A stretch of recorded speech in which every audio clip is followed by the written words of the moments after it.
শরমের গোষ্ঠীটা নাই। এর আগেও যে একবার ফেল করলো, হেই শরমে বাতাসটা পর্যন্ত গায়ে লাগ না হের। এইবার দেখবেন ম্যাট্রিক ফেল মাইরা বইছে। এই চুপ কর তুই, খালি যত আছে অশুভ কথাবার্তা নিয়া, একটা ভালো কথা মুখে শুনি না।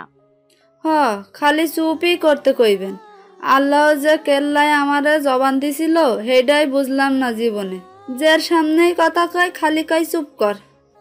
চায়ে চুমুক দিয়ে শ্রাবণ মুস্কি হাসে, তার কথার প্রেক্ষিতে বলে, আল্লাহ জবান দিয়েছে ভালো ও যৌক্তিক কথা বলার জন্য। অতিরিক্ত কথা বলাটা বর্জন করতে পারলেই দেখবে কেউ আর বলবে না চুপ থাকতে। তুমি প্রয়োজনের চেয়ে বেশি বলে ফেলো সব সময়। শুনেন ভাবিজান, খালি এই কথার জন্য হইলেও এই পরীরে মনে রাখবেন, এই কইয়া রাখলাম। তা যথার্থ বলেছ, বেশি কথার অপর নামই আমাদের পরী। সকাল থেকেই খালিদ মেম্বার ও মাতব্বরদের বাড়ি বাড়ি ঘুরে বিকেলের বিচার কার্যে উপস্থিত থাকার দাওয়াত পর্ব শেষে একটু মজিদার সাথেও কথা বলে এসেছে সেই পথ ধরে আসতে। আফজাল হোসেন দুপুরের খাবার খেয়ে বারান্দায় হাতলযুক্ত চেয়ারে বসেছেন দাঁত খেলাতে। খালিদ এসে মোড়া টেনে মামার পাশে বসে দাওয়াতে উপস্থিত হওয়ার তালিকা, উপস্থিতে না হতে পারা সদস্যদের তালিকা ব্যক্ত করলো মৌখিকভাবে। পরক্ষণে গলার স্বর কিছুটা নিচু করে বলল, মামা, মজিদা মামির সঙ্গেও কথা সাইরা আইছি শ্রাবণের ব্যাপারে। আফজাল হোসেন উঠোন থেকে চোখ সরিয়ে খালিদের দিকে স্থির করে। খালিদ বলে, বাড়ি ঘরের ঠিকানা কিছু দিতে পারে নাই, জানে না নাকি? ওনার এক বইন আছে, হ্যাঁ বইনের লগে নাকি কেমনে পরিচয়, হ্যাঁ পরিচয় দিয়াই মজিদা মামিরে খালা ডেকে ঘর পাইছে। যে কয়দিন থাকছে তার কাছে বাজার সদাই কইরা নিজেও খাইতো, মজিদা মামিরেও খাওয়াইতো। বোনের বাড়ি কই? নিজস্ব বাড়ি নাই, শহরেই থাকে। শহর শহর করস, শহরের কোন জায়গায়? নির্দিষ্ট জায়গা নাই? তা তো বলে নাই, শহর বলতে উনি শহরই চেনে। পরিষ্কার তথ্য জানতে পারলেই জানাইস, এই আওলা বাতাসের বাউল হওয়ার দরকার নাই। মামাকে সঠিক তথ্য দিতে না পারায় খালিদের মুখবায়াবে সামান্য হতাশা ভেসে ওঠে। বাড়ি ঘর চিনলে না জায়গা মতো গিয়ে খোঁজ করে আসতো, না জানলে তার আর কি করার। এমনি কথা বলতে বলতে পরী ও শ্রাবণকে দেখতে পায় পশ্চিম দিক হতে আসছে। পরীর হাতে একটা জাম্বুরা। গোয়ালের কাছে জাম্বুরা গাছ থেকে একটা জাম্বুরা পেরে নিতে গিয়েছিল দুজন, ফিরেছে ঘরে। তাদের দেখতেই খালিদ বিড়বিড়িয়ে মামাকে বলে, তার কাছে জিজ্ঞেস কইরা নিলেই তো হয় মামা। কথা বলেন না আফজাল হোসেন। শ্রাবণ তাদের দুজনকে সেদিকে তাকিয়ে থাকতে দেখে মাথায় অর্ধেক তোলা আঁচল পুরোটা তুলে আনে, চুপচাপ বারান্দায় প্রবেশ করে। আফজাল হোসেন গম্ভীর মুখে পিছু ডাকেন, শ্রাবণ। ঘাড় ঘুরিয়ে পিছু ফিরে তাকায় শ্রাবণ। জি আব্বা। তোমার আব্বার নাম কি? কেন আব্বা? কইতে কি সমস্যা জানতে পারি না? না, ঠিক তা না, ভেবেছি কোনো জরুরি। আমার বাবার নাম আহমেদ। পাশ থেকে হুট করেই পরী বলে, আহমেদ? এইটা কোনো নাম হইল ভাবি? কেন? আগে পরে কিছু তো থাকবো, হুদা আহমেদ কিরম হইল? রাখলে হয়তো থাকতেই পারে, নয়তো বা না। মুস্কি হাসিতে উত্তর করে ঘরে চলে যায় শ্রাবণ। দরজাটা হালকা চাপিয়ে দেয়। পরী জাম্বুরা হাতে রান্নাঘরের দিকে চলে গেছে। কোন রকম উদ্দেশ্যহীন কড়াকড়ি জিজ্ঞাসায়ও এগিয়ে যেতে পারেন না আফজাল হোসেন। তবে সন্দেহের চোখ দুটো ক্রমশই আরো জড়ো হয়ে আসে। কথার মধ্যে কেমন একটা জটলা দেখতে পান, কিন্তু তার গহ্বরে প্রবেশ তো দূর, খোলসটা পর্যন্ত যেন স্পর্শ করতে পারেন না। খালিদকে যেতে বলে ভাবতে বসে যান। শহরে তেমন কোনো আত্মীয় তার নেই। আহমেদ নামেও কাউকে চিনে বলে স্মরণ করতে পারেন না। যাই রাজনৈতিক পর্যায়ে এমপি মন্ত্রীদের সাথে তার টুকটাক সাক্ষাৎ হয়, এদের মধ্যেও কেউ আছে কি না খেয়াল করতে পারছেন না। এমপি মন্ত্রীর মেয়ে তার ঘরেই আসতে যাবে কোন দুঃখে? ভেজালটা ঠিক কোথায় ভেবে পাচ্ছে না ঠিক। ভাবতে গেলেই বারবার কেন মনে হচ্ছে মেয়েটা তাকে ইচ্ছাকৃত এমন ভাবনায় ফেলতে চাইছে। বিপু আর ইফতেখার দুজনে এই কোটে বাড়ি ফিরেছে এ সময়। খালিদ মাত্রই তাদের সামনে দিয়ে গেল গেটের পথ ছেড়ে। কিছুটা এগিয়ে হঠাৎ কিছু মনে পড়তে আবার ফিরে বিপুকে ডাকে। দুই ভাই পেছনে তাকিয়েছিল ডাকের সাথে সাথে। পরক্ষণে ইফতেখার গেটের ভেতরে প্রবেশ করলেও বিপু দাঁড়িয়ে আছে। চারেক কদম এগিয়েছে খালিদের দিকে। খালিদও এগিয়েছে সমগতিতে। মুখোমুখি হয়েই জিজ্ঞেস করে, কালকা তোর সাথে বোরকা পরা মায়াটা সত্তর মামার মায়া আসিল না? কবে, কখন? কালকা দুপুরে। কিঞ্চিত চিন্তামগ্নতার ভঙ্গিতে থেকে বিপু জবাব দেয়, দুপুরে? ও হ্যাঁ, কান্তা ছিল, সত্তর কাকার মেয়েটাই। তুই হের পিছে পিছে ঘুরছে কে? হের আগেও দেখছি আমি। এর আগে না আপনি আমাকে ভাবির পেছনে ঘুরতে দেখেছিলেন খালিদ ভাই? শ্রাবণের আগে তোরে ওই মাইয়ার সঙ্গেই বেশি দেখা গেছে। তারা তোকে শত্রুর চোখে দেখে জানোস, তারপরেও কি দরকারে তাগোর সামনে পিছনে গুড়গুড় করস? দীপু ঠোঁটের ধারে সামান্য হাসি এলিয়ে বলে, তার সাথে আমার প্রেম আব্বার কাছে বলে দিয়ে নেবার। আব্বা ব্যবস্থা করলেই ব্যাপারটা সুষ্ঠু ও সুন্দর হয়, নয়তো ইফতি ভাইয়ের মতোই ঘটনা না দ্বিতীয়বার আমাকে ঘটাতে হয়। আপনি আমার বড় ভাই, কিছু তো করতেই পারেন আমার জন্য, তাই না খালিদ ভাই? তার মজার কথা যেন খালিদের চোখ মুখে আরো উগ্রতার দিকে নিয়ে যায়। পিপু মুখের হাসি সুস্পষ্ট করে চলে আসে বাড়িতে। সত্যি প্রেম নাকি তাকে খ্যাপাতে মজা করে গেল বুঝে এলো না খালিদের। হনহনিয়ে চলে যায় নিজ বাড়ির দিকে। সুস্পষ্ট হাসি মুখে গেট দিয়ে প্রবেশ করলেও বাবাকে বারান্দায় বসে থাকতে দেখে হাসির রেশটা অনেকটা স্পষ্ট করে ঘরে আসে সে। এদিকে ইফতেখার নিজের ঘরে এসে যখন গোসলের প্রস্তুতি নিচ্ছিল, পকেটে নুপুর জোড়া শব্দ করে উঠল। গতকাল নিয়ে এসেছিল ঠিক করতে, এখন নিয়ে এসেছে। ভাবলো আগে শ্রাবণকে দিয়ে আসা যাক। অর্পার ঘরে দরজা চাপানো দেখে দ্বিধাহীনভাবে ঢুকে যেতে পারে না, বাইরে থেকে ডাকে দেয়। শ্রাবণ ঘরে থেকে সাড়া দেয়, আমি এই ঘরে। দরজার এক কপাট ঠেলে ভেতরে আসে ইফতেখার। ঘুমানোর উদ্দেশ্যে শুয়েছিল শ্রাবণ। ইফতেখার ডাকতে উঠে গেছে। পুনরায় দরজা চাপিয়ে ইফতেখার এগিয়ে এসে বলে, এখন শুয়ে আছো কেন? অসুস্থ? নামতে চেয়েও নামেনি শ্রাবণ। পা ঝুলিয়ে বসে থাকে বিছানায়। না, এমনি ঘুমাতাম। খেয়েছো? নাস্তা দেরিতে করলাম যে ক্ষুধা নেই, ঘুম থেকে উঠে খাবো। আপনাকে খাবার দিব? গোসল করেছেন? না, করতে যাব। মুঠোয় থাকা নুপুর এগিয়ে দেয় শ্রাবণের দিকে। শ্রাবণ তা নেয়ার জন্য হাতে গিয়ে বলে, কাজ হয়ে গেছে? জবাব দেয়নি ইফতেখার। নুপুর জোড়াও নিতে দেয়নি শ্রাবণকে। পুনরায় নিজের মুঠোবন্দি করে নিয়ে ঠোঁটের কোণে হাসি স্পষ্ট করে তুলেছে। শ্রাবণ ভুরু সামান্য কুঁচকে নেয় তার প্রতিক্রিয়ায়। মুখে বিদ্যমান রাখে শ্রীয়মান বিস্ময়ের হাসি। ইফতেখার নীরবেই তার প্রতিক্রিয়ার জানান দেয় পায়ের কাছে বসে। বুঝতে পারে অপেক্ষা রাখে না শ্রাবণ। পা জোড়া পিছিয়ে নিতে চেয়ে বলে, করছেন কি? আমার কাছে দিন, আমি পরে নিব। বসো চুপচাপ। আমি কষ্ট করে ঠিক করে আনলাম না, তার প্রতিদান রূপে কিছু নিতে দাও। ঠোঁটের বাঁকে লাজুক হাসি এঁটে রেখে বসে থাকে শ্রাবণ। হাঁটু ভেঙে বসে হাঁটুতে এক পা তুলে নেয় ইফতেখার। তাতেই অস্বস্তি বড্ড রকমের বেড়ে আসে তার। সরিয়ে নিতে চেয়েও পারে না, নিশ্চুপ অস্বস্তি যাপন করে। এক পায়ে নুপুর পরিয়ে অন্য পা তুলে নেয় ইফতেখার। কোমল পায়ের মসৃণতা ও নুপুরের সৌন্দর্য তার দৃষ্টি আকর্ষণ করে নেয় নিমেষে। ফুটফুটে গায়ের রঙও দৃষ্টি আকর্ষণের অন্যতম কারণ। প্রিয় পাটির মোহে যেন নতুনভাবে পড়ে যায় সে। নুপুরখানা জড়িয়ে দিয়েই পাটা আরো উপরে তুলে এনে চুম্বন করে তাতে। শ্রাবণ অপ্রত্যাশিতভাবে কেঁপে ওঠে মুহূর্তে। জোরপূর্বক পা টেনে নিয়ে হুট করেই দাঁড়িয়ে যায়। মুখের লজ্জা কিংবা হাসি ভাব একদম উধাও, যেন অপ্রত্যাশিত একরকম বিরক্তি এসে গেছে মুখাবয়বে। কিঞ্চিত আশ্চর্য হয় ইফতেখার। উঠে দাঁড়াতে দাঁড়াতে দ্বিধাগ্রস্ত গলায় বলে, নিজ প্রতিক্রিয়ার উপর নিজেই যেন একটু বিব্রত হয়ে ওঠে শ্রাবণ। মন ও মুখাবয়বের অস্থিরতা কাটানোর চেষ্টা করে পুনরায় লাজুক ভাবটা ধারণ করতে চায়। ইতস্তত গলায় বলে, এসব কি করছেন? ইফতেখার স্বস্তিকর পলক ফেলে মুচকি হেসে মাথা টেনে নেয় নিচের দিকে। কপালে চুম্বন করলে চোখ বুজে তার সাদরে অনুভব করে নেয় শ্রাবণ। ইফতেখার পরপরই বলে, আমার স্পর্শ কপাল দখল করতে পারলে পা কেন পারবে না? তবুও কেমন দেখায় না? তুমি সর্বাঙ্গে আমার কাছে সম্মানের। কথাটা কেমন হৃদয় গহীনে বিঁধে যায় শ্রাবণে। বিদ্ধ প্রতিক্রিয়া ভেসে উঠতে চায় চোখের কোটরে। দৃষ্টি উঠাতে চায় না সেই সংশয়ে। এমত অবস্থায় একা থাকার বড্ড প্রয়োজন মনে করে। চোখের কোটর ভিজে ওঠার আগে নিজেকে একা করে তুলতে চায়। দৃষ্টি না তুলেই লাজুক হাসির সাথে কথার পরপরই তাকে ঠেলে দেয় বাইরের দিকে। যান, গোসল করে আসুন। কটা বাজে খেয়াল আছে? লজ্জা পেয়েছে ভেবে ধাক্কার বেগে হেসে চলে যায় ইফতেখার। সাথে সাথেই চোখের পাতা টিপে ধরে রাখে শ্রাবণ। এক ফোঁটা অশ্রু বাইরে গড়াতে না দেওয়ার চেষ্টা তার। সম্মান ভরসা যদি ক্ষুণ্ণ হয়ে আসে, এই ব্যথা না প্রাণে না চোখে সয়ে নিতে পারে ভাবতে গেলেই। এই তো চেয়ারম্যান বাবার নাম জিজ্ঞেস করার পরে শতরঞ্জিত কত কিছু ভাবতে শুরু করে দিয়েছিল ইতোমধ্যে। ইফতেখারের স্পর্শ অপ্রত্যাশিত বিরক্তিকর ভাবে ঝেঁকে ধরেছিল সেই ভাবনার পরিক্রমায়। দুপুরের ঘুম আর হলো না শ্রাবণের। ইচ্ছাকৃতই ত্যাগ করেছে ঘুমের চিন্তা ভাবনা। ইফতেখার গোসল করে এলে দুপুরে খাবার দিল। নিজেও খেতে বসেছে তার সাথেই, তাদের দুই ভাইয়ের ঘরে। ওদিকে পরিব্যস্ত উঠোনে চেয়ার পাটি বিছিয়ে দিতে। মানুষজন আসতে শুরু করেছে চেয়ারম্যান বাড়ি। বিচার বসবে খায়ের আর লোকমান দুই ভাইয়ের পরিবারের। শ্রাবণ একটু বাইরে দেখে উকি দিয়ে পরক্ষণে খেতে খেতে ইফতেখারকে জিজ্ঞেস করে, সকাল থেকে দুপুর পর্যন্ত কোথায় ছিলেন? বাজারেই ছিলাম। কি করছিলেন? কেন? এমনি ইচ্ছে হয় মাঝে মাঝে একটু গোয়েন্দা গিন্নি হতে। ওই যে কাজ শেষে ঘরে ফিরলে স্ত্রী যেমন কৈফিয়ত চায় না, তেমনই। বলেই হেসে ওঠে শ্রাবণ। ইফতেখারও মৃদু হাসে, পানি পান করে গ্লাস খালি করে বলে, ক্লাবে এমনি বসছিলাম কতক্ষণ, তারপর তোমার নুপুর নিয়ে বাড়ি ফিরলাম।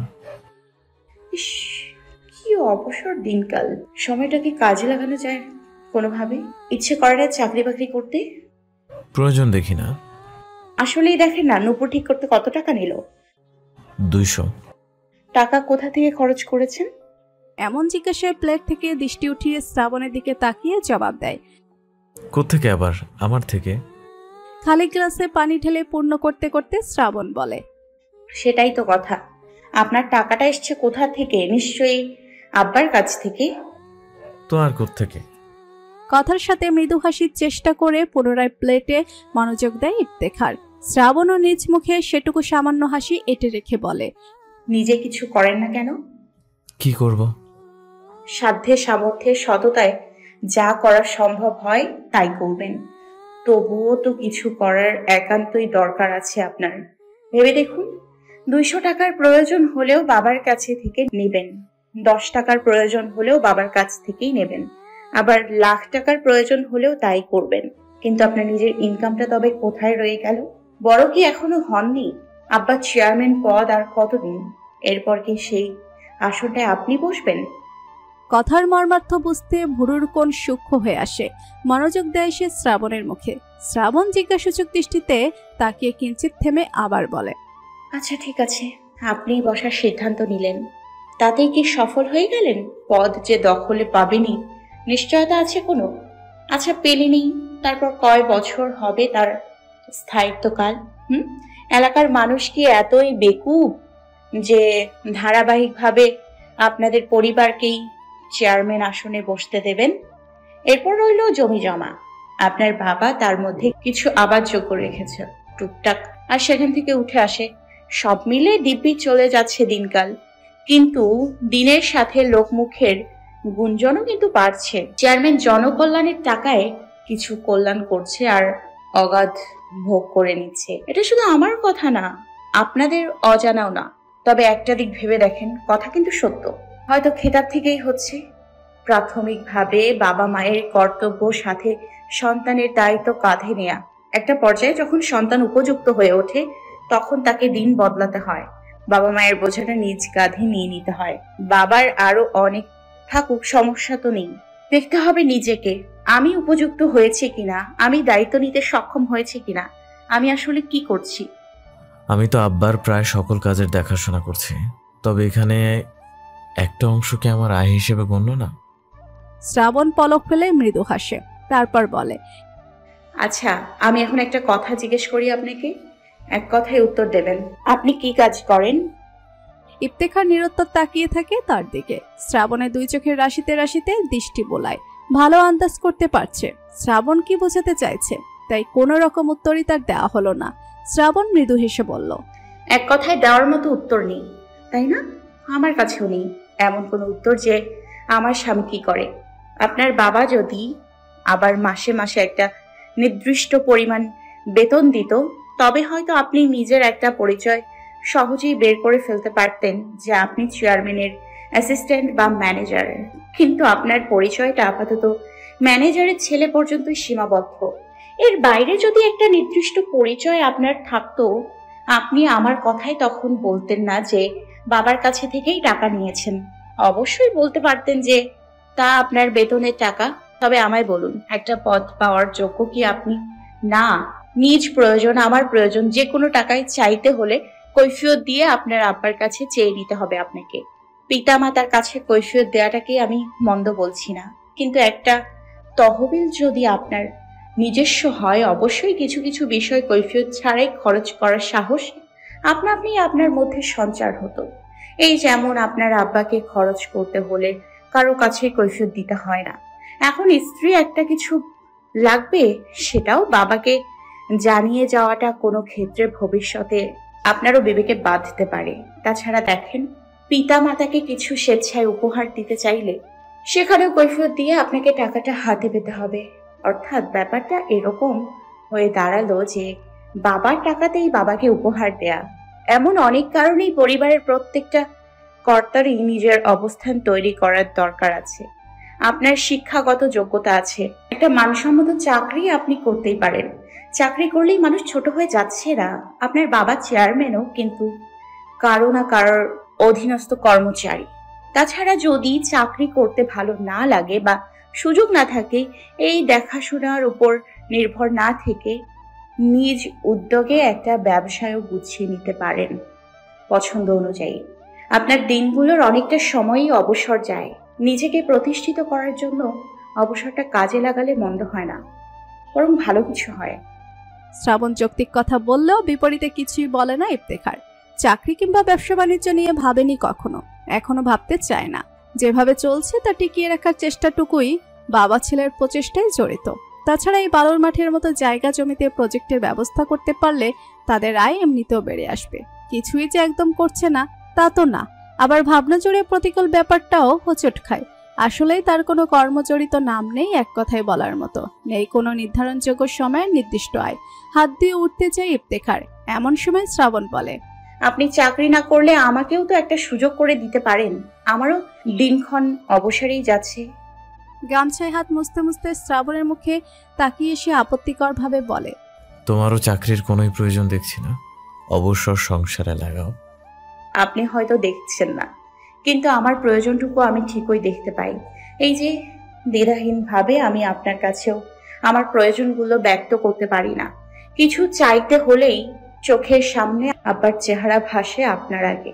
কেননা চাহিদা পূরণ করতে আপনাকে আব্বার সামনে দাঁড়াতে হবে কৈফিয়ত দিতে। আমি কোথায় কার সামনে দাঁড়ালাম সেটা তোমার দেখার বিষয় না। তোমার প্রয়োজন তুমি আমায় বলবে, সাধ্য থাকলে পূরণ করব, না থাকলে করব না। বলতে আর দ্বিধা কিসের? ধীর নিঃশ্বাস ফেলে শ্রাবণ বলে, দ্বিধাকে ডেকে আনতে হয় না, আপনি এসে যায়। তবে আমি মনে করি আমার চাকরির দরকার আছে। তুমি চাকরিতে এত মজা আছো কেন বুঝলাম না। অবসর থাকতে ভালো লাগে না? ঠোঁট প্রাঙ্গণে মৃদু হাসি ফোটায় শ্রাবণ। প্লেট গুছিয়ে নিতে নিতে বলে, অনেক প্রয়োজনই আছে।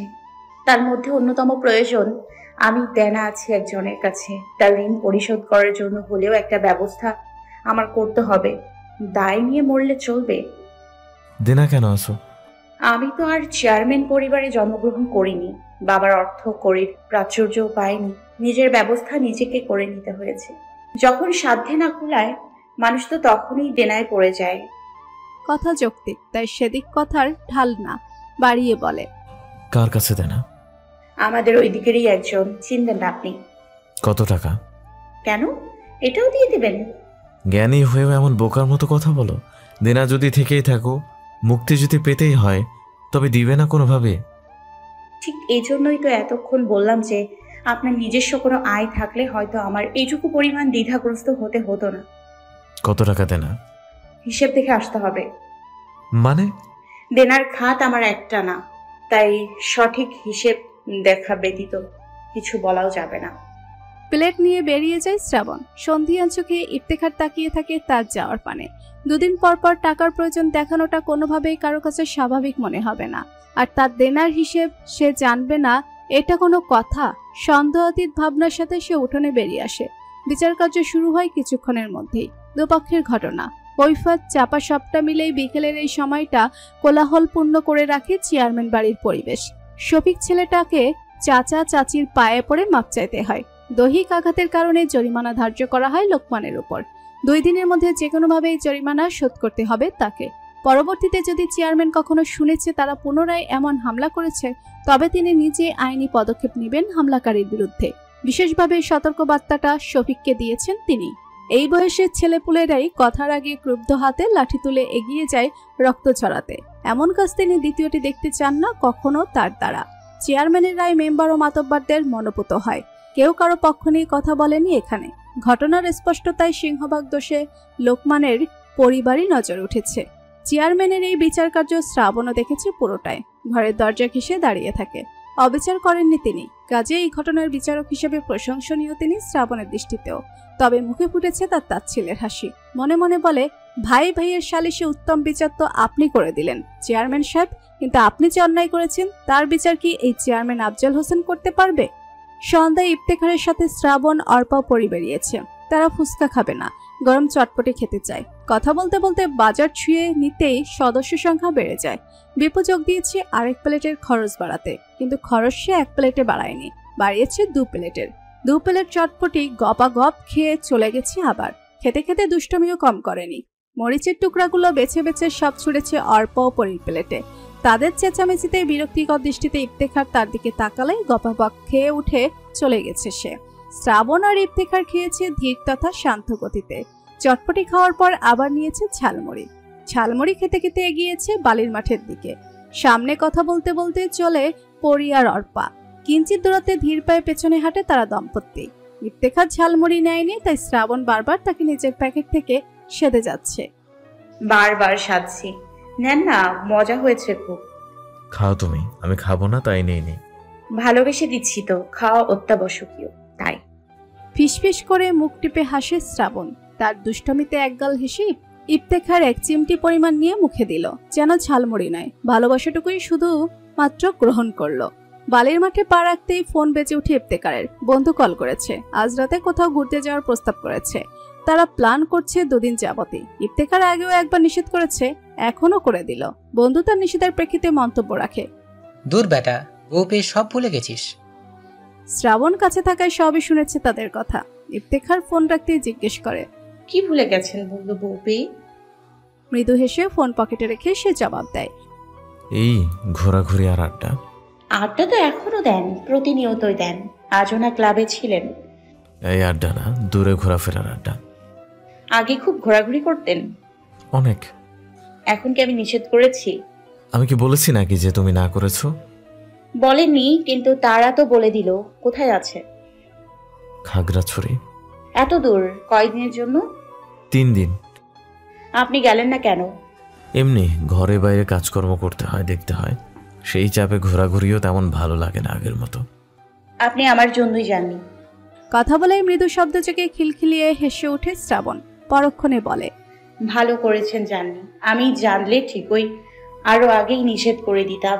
বউ রেখে একা একা কেন ঘুরবেন? আপনার নামে অনেক নালিশ কিন্তু আমার কাছে জমা আছে এমনিতেই। কিসের নালিশ? বিয়ের আগের নালিশ। তাতে অবশ্য আমার কোনো আক্ষেপ নেই। আগে যেমনই থাকেন না কেন, এখন কেমন আছেন সেটাই আমার দেখার বিষয়। কেমন ছিলাম? জানেন না কেমন ছিলেন? তুমি কি জানো সেটা বলো। প্রায় রাতের বেলা ঘুরতে বেরিয়ে পড়তেন, আর বাসায় ফিরতেন না। হয় দূরে কোথাও, না হয় বন্ধু বান্ধবের বাড়ি অবস্থান করতেন। মিথ্যে বললাম? মুখাবয়বে চাপা হাসি রেখে ইফতেখার জানতে চায়, কে বলেছে এসব? যেই বলুক, কথা তো সত্য। এই যে আজ শফিক নামক লোকটার বিচার হলো, এইরকম গায়ে হাত তোলার রেকর্ড আপনারও আছে আমি জানি। তবে যাই হোক, আমি আপনাকে এমন কিছু করতে দেখিনি, আর তাতেই বড় সন্তুষ্ট। ও হ্যাঁ, আপনি আব্বার সাথে রাগ করে একবার 2 সপ্তাহ পর্যন্ত বাড়ির বাইরে কাটিয়েছেন, এটাও আমি জানি। এই ব্যাপারটা খুবই বাজে। কোনো একটা বিষয়কে কেন্দ্র করে ঘর কেন ছেড়ে দেবেন? সব সময় যে সকল চাওয়া বাবা মা পূরণ করবে এমনটা নাও হতে পারে। অবশ্যই মানুষ তার সাধ্য সিদ্ধির বাইরে চলতে পারে না। সন্তানদের জন্য যেটা যোগ্য মনে করবেন সেটাই তারা করে থাকবেন। আমি এমন কিছুও চাইও না যা সাধ্যের বাইরে থাকে, আর রাগারাগি চাওয়া পাওয়া নিয়ে হয়নি। তবে বাড়ি কেন ছেড়েছিলেন? ওই একবার পরীক্ষা না দিয়ে ঘোরাঘুরি করছিলাম বলেই শিক্ষক বিচার দিয়েছিল। আব্বা বাড়ি এসে বকাঝকা করেছিলেন। তাতেই এত বড় পদক্ষেপ? এমন বকা তো জীবনে কতই খেয়েছি। তিনি বলেছিলেন অযথা টাকা কোনো দিক ফেলবেন না, পড়াশোনা না করলে কিসের টাকা খরচাচ্ছে অযথা। রাস্তাঘাটে বিচার আচার ওনার ভালো লাগে না, আর তাই মানুষ হলে যেন হই, নয়তো বাড়ি ছেড়ে বেরিয়ে যেতে। তো গেলাম। শ্রাবণ চোখের আঙিনা বিস্ময়ভূত করে বলে, ভালোই তো জিদ্দি আপনি। তারপরেও মানুষ হবেন না, পণ করেছেন। মানুষ হলে বাইরেও যাওয়া যায়, অমানুষ ঘরেও থাকে। আমার কথা ছিল একটাই, তিনি শাসন করেছেন ভালো কথা, চলে যাওয়ার কথা কেন বলতে গেলেন? আজব কাণ্ডের উপর হাসে শ্রাবণ।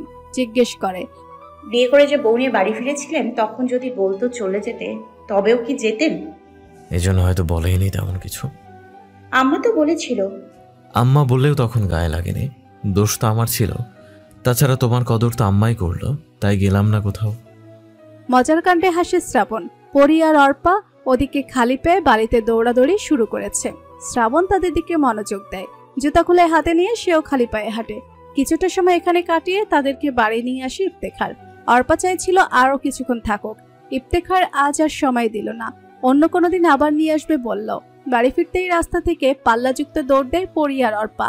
ঘরের দিকে যেতে যেতে শ্রাবণ নিরিবিলিতে ইফতেখারকে বলল, কিছু কেনাকাটার প্রয়োজন ছিল, সকালে যাব বাজারে। কি কিনবে বললেন এখন? বাজার থেকেই তো এলে। একে তো বেশি টাকা নিয়েছিলেন কিনা জানি না, অন্যথায় সাথে তারা ছিল বিধায় বলিনি। পার্সোনাল কিছু। বলো, আমি নিয়ে আসি। আপনি কিনতে পারবেন মেয়েদের জিনিস, আমাকেই যেতে হবে। একান্তই ব্যক্তিগত কিছু হবে ভেবে দ্বিতীয়বার জিজ্ঞেস করলো না ইফতেখার। পকেট থেকে খুচরা মিলিয়ে 500 টাকা দিয়ে দিল শ্রাবণের হাতে। শ্রাবণ ঘরে গেলেও সে গিয়েছে মোটরসাইকেলের কাছে। পিছু ফিরে তাকে মোটরসাইকেলে বসতে দেখে বারান্দায় থেকে শ্রাবণ জিজ্ঞেস করে, মোটরসাইকেলে কোথায় যাচ্ছেন? আসছি এদিকেই। বন্ধুদের সাথে চলে যাচ্ছেন না তো আবার? আরে না, ঘরে যাও, পেট্রোল নিতে হবে, কাল কাজ আছে, সময় হবে না আবার। টাকাও তো নিলেন না। আমি আরো টাকা পাই তার কাছে। মোটরসাইকেলে চলে গেল ইফতেখার। পরবর্তী সকালে 8 ঘন্টা যাবৎ বাবার কাছে বসে খাতা কলমে তালিকা করলো ঘরের প্রয়োজনীয় স্যানিটারির। সাথে ছিলেন ওয়ালিং মিস্ত্রি। কি কি আনতে হবে তিনি বলছেন আর ইফতেখার লিখে নিচ্ছে। তালিকা করা শেষ হতেই বাবার কাছ থেকে টাকা বুঝে নেয়। এরপর নাস্তা করে তৈরি হয় বেরিয়ে যাওয়ার জন্য। শ্রাবণও নাস্তা করে বেরিয়েছে। এর সময় ইফতেখার মোটরসাইকেলে চড়ে শ্রাবণকে বাজারে নামিয়ে দিয়ে গেল তার প্রয়োজনীয় জিনিস কিনতে। ব্যক্তিগত কেনাকাটা বলতে শ্রাবণ কিনেছে নিজের জন্য একটা টুথব্রাশ। তার ব্রাশটা গতকাল বাথরুমে রেখে চলে এসেছিল ভুলে। কিছুক্ষণ পরে গিয়েই দেখেছে তেলাপোকা কেটে দিয়েছে একটা অংশ। ঘিন মনোভাবের কারণে সেটা আর ব্যবহার করতে পারবে না, তা একটা নতুন কিনে নিল। এই ছিল তার কেনাকাটা। তবে বাড়ি ফিরেনি শ্রাবণ। এইটুকু কেনাকাটাতে 500 টাকাও খরচ হয়নি। বাকিটা খরচ করতে চলে গেছে বহুদূরে আপন নিরে। এই দূরযাত্রার কারণে মূলত 500 টাকা চেয়ে নেওয়া। ইফতেখার বাড়ি না থাকায় তার আরো বেশি সুবিধা। স্বপ্ন নিকেতন তার এক আপন নির। এখানে সে কাজ করত একটা সময়। প্রায় 5 বছর টানা কাজ করে গেছে। দেখাশোনা করত কত বৃদ্ধ বাবা মাকে। কারো অবস্থার মায়ায় পড়ে অতি আপন মনে করে খেয়াল রাখত এক একজনের। কিছু অসহায় মানুষ কুড়িয়ে এনে আশ্রিত করত। কেউ বা কে বা পরিবারের নিকট ফিরিয়ে দিত পরিবারের সদস্যদের সাথে যোগাযোগ করে তাদের অন্ধ চোখের পর্দা খুলে দিয়ে। কেউ বা এখানে থেকেও পরিবারের সদস্যদের সহযোগিতা পাচ্ছে। কেউ বা ভুবনে একা হয়ে স্বেচ্ছায় যোগ দিচ্ছে শেষ বয়সের সময়টা সুন্দর রাখার জন্য। বিনিময়ে এই নিকেতনে দান করে দিচ্ছে নিজের অর্থ সম্পদ। কিছু সরকারি, কিছু বেসরকারি আর কিছু জনসাধারণের সহায়তায় বেশ ভালো চলে যাচ্ছে এই বৃদ্ধাশ্রমে আশ্রিত ঝরে পড়া ফুলগুলোর। শ্রাবণ যখনই এখানে আসে এক নতুন ভুবনের দেখা পায়, এক নতুন পরিবার পায়, প্রশান্তির ছোঁয়া পায় মনে। এই আশ্রমে তার স্মৃতি ও স্বপ্ন জড়িত আছে। এই আশ্রম তাকে পরিবার দিয়েছে। এখানে চাকরি বলা যায়, তাকে আহারও দিয়েছে। একসময় দিনভর এই আশ্রমের হয়ে কাজ করা, সন্ধ্যায় টিউশনি আর তারপর কিছুটা সময় সেলাই কাজে লিপ্ত থাকা তার দৈনন্দিন কাজকর্ম তালিকা ছিল। সময়ের কাজ সময়ে সম্পন্ন করে যেত অক্লান্ত ভাবে। স্নাতকের সময়টা এমন ছিল যে বিছানায় বসলে সবসময় কাছে বই থাকতো। কর্মস্থলে গেলেও বই থাকতো কাঁধের ব্যাগটায়। যখনই সময় পেত প্রাতিষ্ঠানিক পাঠ সম্পন্ন করে নেওয়ার চেষ্টা করত পরীক্ষার অংশগ্রহণের জন্য। পরীক্ষার দিনগুলো কর্মস্থলে ছুটিতে থাকতো। এত চাপের দিন এখন কেবলই অবসর যাচ্ছে স্বামীর ঘরে। ভাবতেই এক নিঃশ্বাস পড়ে এই আশ্রমের সীমানায় আশেপাশে তাকিয়ে ঝরে পড়া সুখী ফুলেদের দেখতে দেখতে ভেতরে গিয়েছে শ্রাবণ। দেখা হয় সহকর্মী শিখার সাথে। আরে শ্রাবণ যে, কল করলাম আর চলে এলে? আমার অসুখ আর আমি আসবো না। কেমন আছেন তিনি? সকালে দেখলাম জ্বর একটু কমেছে। গত 2 দিন অনেক ছিল, ভয় পাইছিলাম কোনো রকম পরিবর্তন হচ্ছে না বলে। চলো দেখা করি। বাকিরা কেমন আছে? সবুর কাকানা মারা গেলেন গত দুপুরে। ব্যথিত হলো শ্রাবণ। ইন্নান ইলাহি ওয়া ইন্না ইলাহি রাজিউন। দীর্ঘ অসুস্থ যাত্রার মুক্তি। ওনার দাফন? পরিবার নিয়ে গেছে লাশ। পারিবারিক কবরস্থানে দাফন হয়েছে। পারিবারিক কবরস্থানে জায়গা হলো, অথচ জীবিত দেহটার জায়গা পরিবারে হলো না। আফসোস হয় জানো তো। অর্থ করি থাকতেও মানুষ দেখভালের জন্য একটা লোক ঘরে রাখতে পারে না।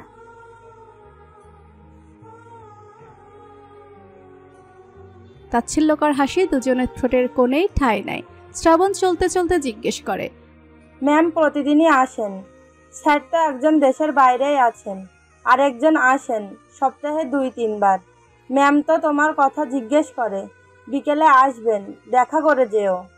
স্যার, ম্যাম কি প্রতিদিনই আসেন?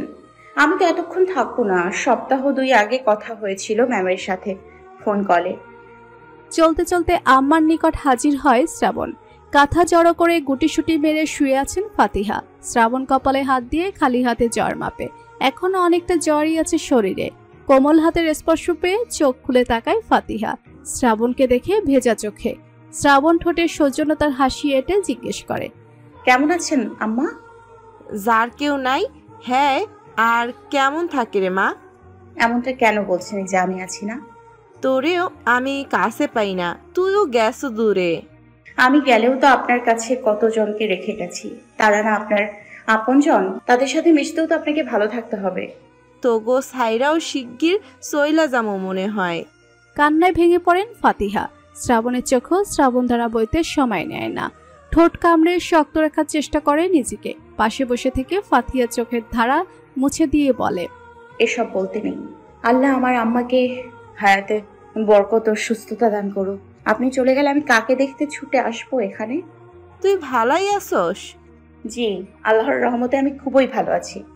জোরপূর্বক পাউরুটি আর আঙুর খাইয়ে যায় শ্রাবণ নিজ হাতে। কিছুটা সময় কাটিয়ে আশেপাশের পরিচিতদের সাথেও দেখা করে। দুপুর শেষ হওয়ার আগেই বেরিয়ে আসে স্বপ্ননিকেতন থেকে। এক নীড় ছেড়ে চলে যায় অন্যতম আরেক আপন নীড়ে, যেখানে তার আপন সত্তার অবস্থান। সারাদিন বড় বাজারে ঘুরে ঘুরে জিনিসপত্র কিনে বিকেলে বাড়ি ফিরেছে ইফতেখার। বড্ড ক্লান্ত বেশে ফিরেছে ঘরে। থমথমে চোখে ছেলেকে দেখে পারভিন। কিছু বলতে গিয়েও বলে না। ইফতেখার গোসল করে, খেতে বসে। এমনি মালামাল বহন করা স্পিড ভ্যানটা দুয়ারে আসে। শব্দ পেয়ে প্লেট হাতেই বারান্দায় আসে সে। ভ্যান চালককে বলে, ঠিকঠাক এসেছেন তো? রাস্তায় আবার কিছু পড়ে টরে যায়নি তো?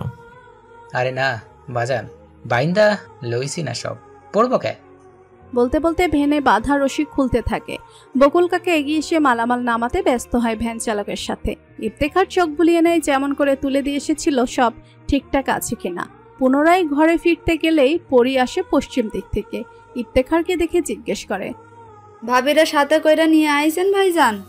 চিন্তিত দৃষ্টিতে তাকিয়ে থেমেছে ইফতেখার। জিজ্ঞেস করে, কোত্থেকে নিয়ে আসবো? হেডা আপনি না জানেন, কই নিয়ে গেছেন আমি জানি। বকুল কাকার ডাকে তাকে ছোট ছোট জিনিসপত্রগুলো ঘরে নিয়ে আসতে। পরি চলে যায় সেখানে। ইফতেখার বুড়ো মাঝে চিন্তার রেশ রেখেই ঘরে আসে। বাড়ি এসে দেখতে না পেয়ে ভেবেছিল হয়তো পরির সাথেই এদিক ওদিক আছে, প্রয়োজন না থাকায় খুঁজেও নি। পরির কথায় ভাবনায় লিপ্ত হয়ে প্লেট নিয়ে পুনরায় বসে। মায়ের কাছে জিজ্ঞেস করে, শ্রাবণ বাড়ি নেই মা? তোর সাথে যে বের হইছে এরপর বাড়ি আইছে? আর আমি তো তাকে বাজারে নামিয়ে দিয়ে চলে গেছি, কিছু কিনবে বলেছিল। মায়ের থমথমে মুখের কারণ এতক্ষণে খেয়ালেও বুঝে আসে তার। চুপ করে ভাত মুখে দেয়। পাশে বসে পারভিন বিড়বিড় করতেই থাকে। বাড়ির বউ এমন বাইরে ঘোরাফেরা করে বলে বিপরীতে কোনো কথা রাখে না ইফতেখার। ভাত খাওয়া শেষ করে টাকা হাতে বাইরে যায়। ভ্যান চালক মালামাল নামিয়ে দাঁড়িয়ে আছে ভাড়ার জন্য। ভাড়া দিয়ে তাকে বিদায় করে আগে। পরক্ষণে ফোন হাতে তুলে কল করে শ্রাবণের নম্বরে। ফোন বন্ধ। হতাশা এবং বিরক্তি দুই প্রতিক্রিয়ায় আক্রমণ করে ইফতেখারকে। কয়েকবার কল করেছে ইফতেখার, লাইনে পায়নি শ্রাবণকে। ফোন বন্ধই দেখাচ্ছে বারবার। নিজের কাছেই কারণ তুলে ধরে, ফোনে সমস্যা।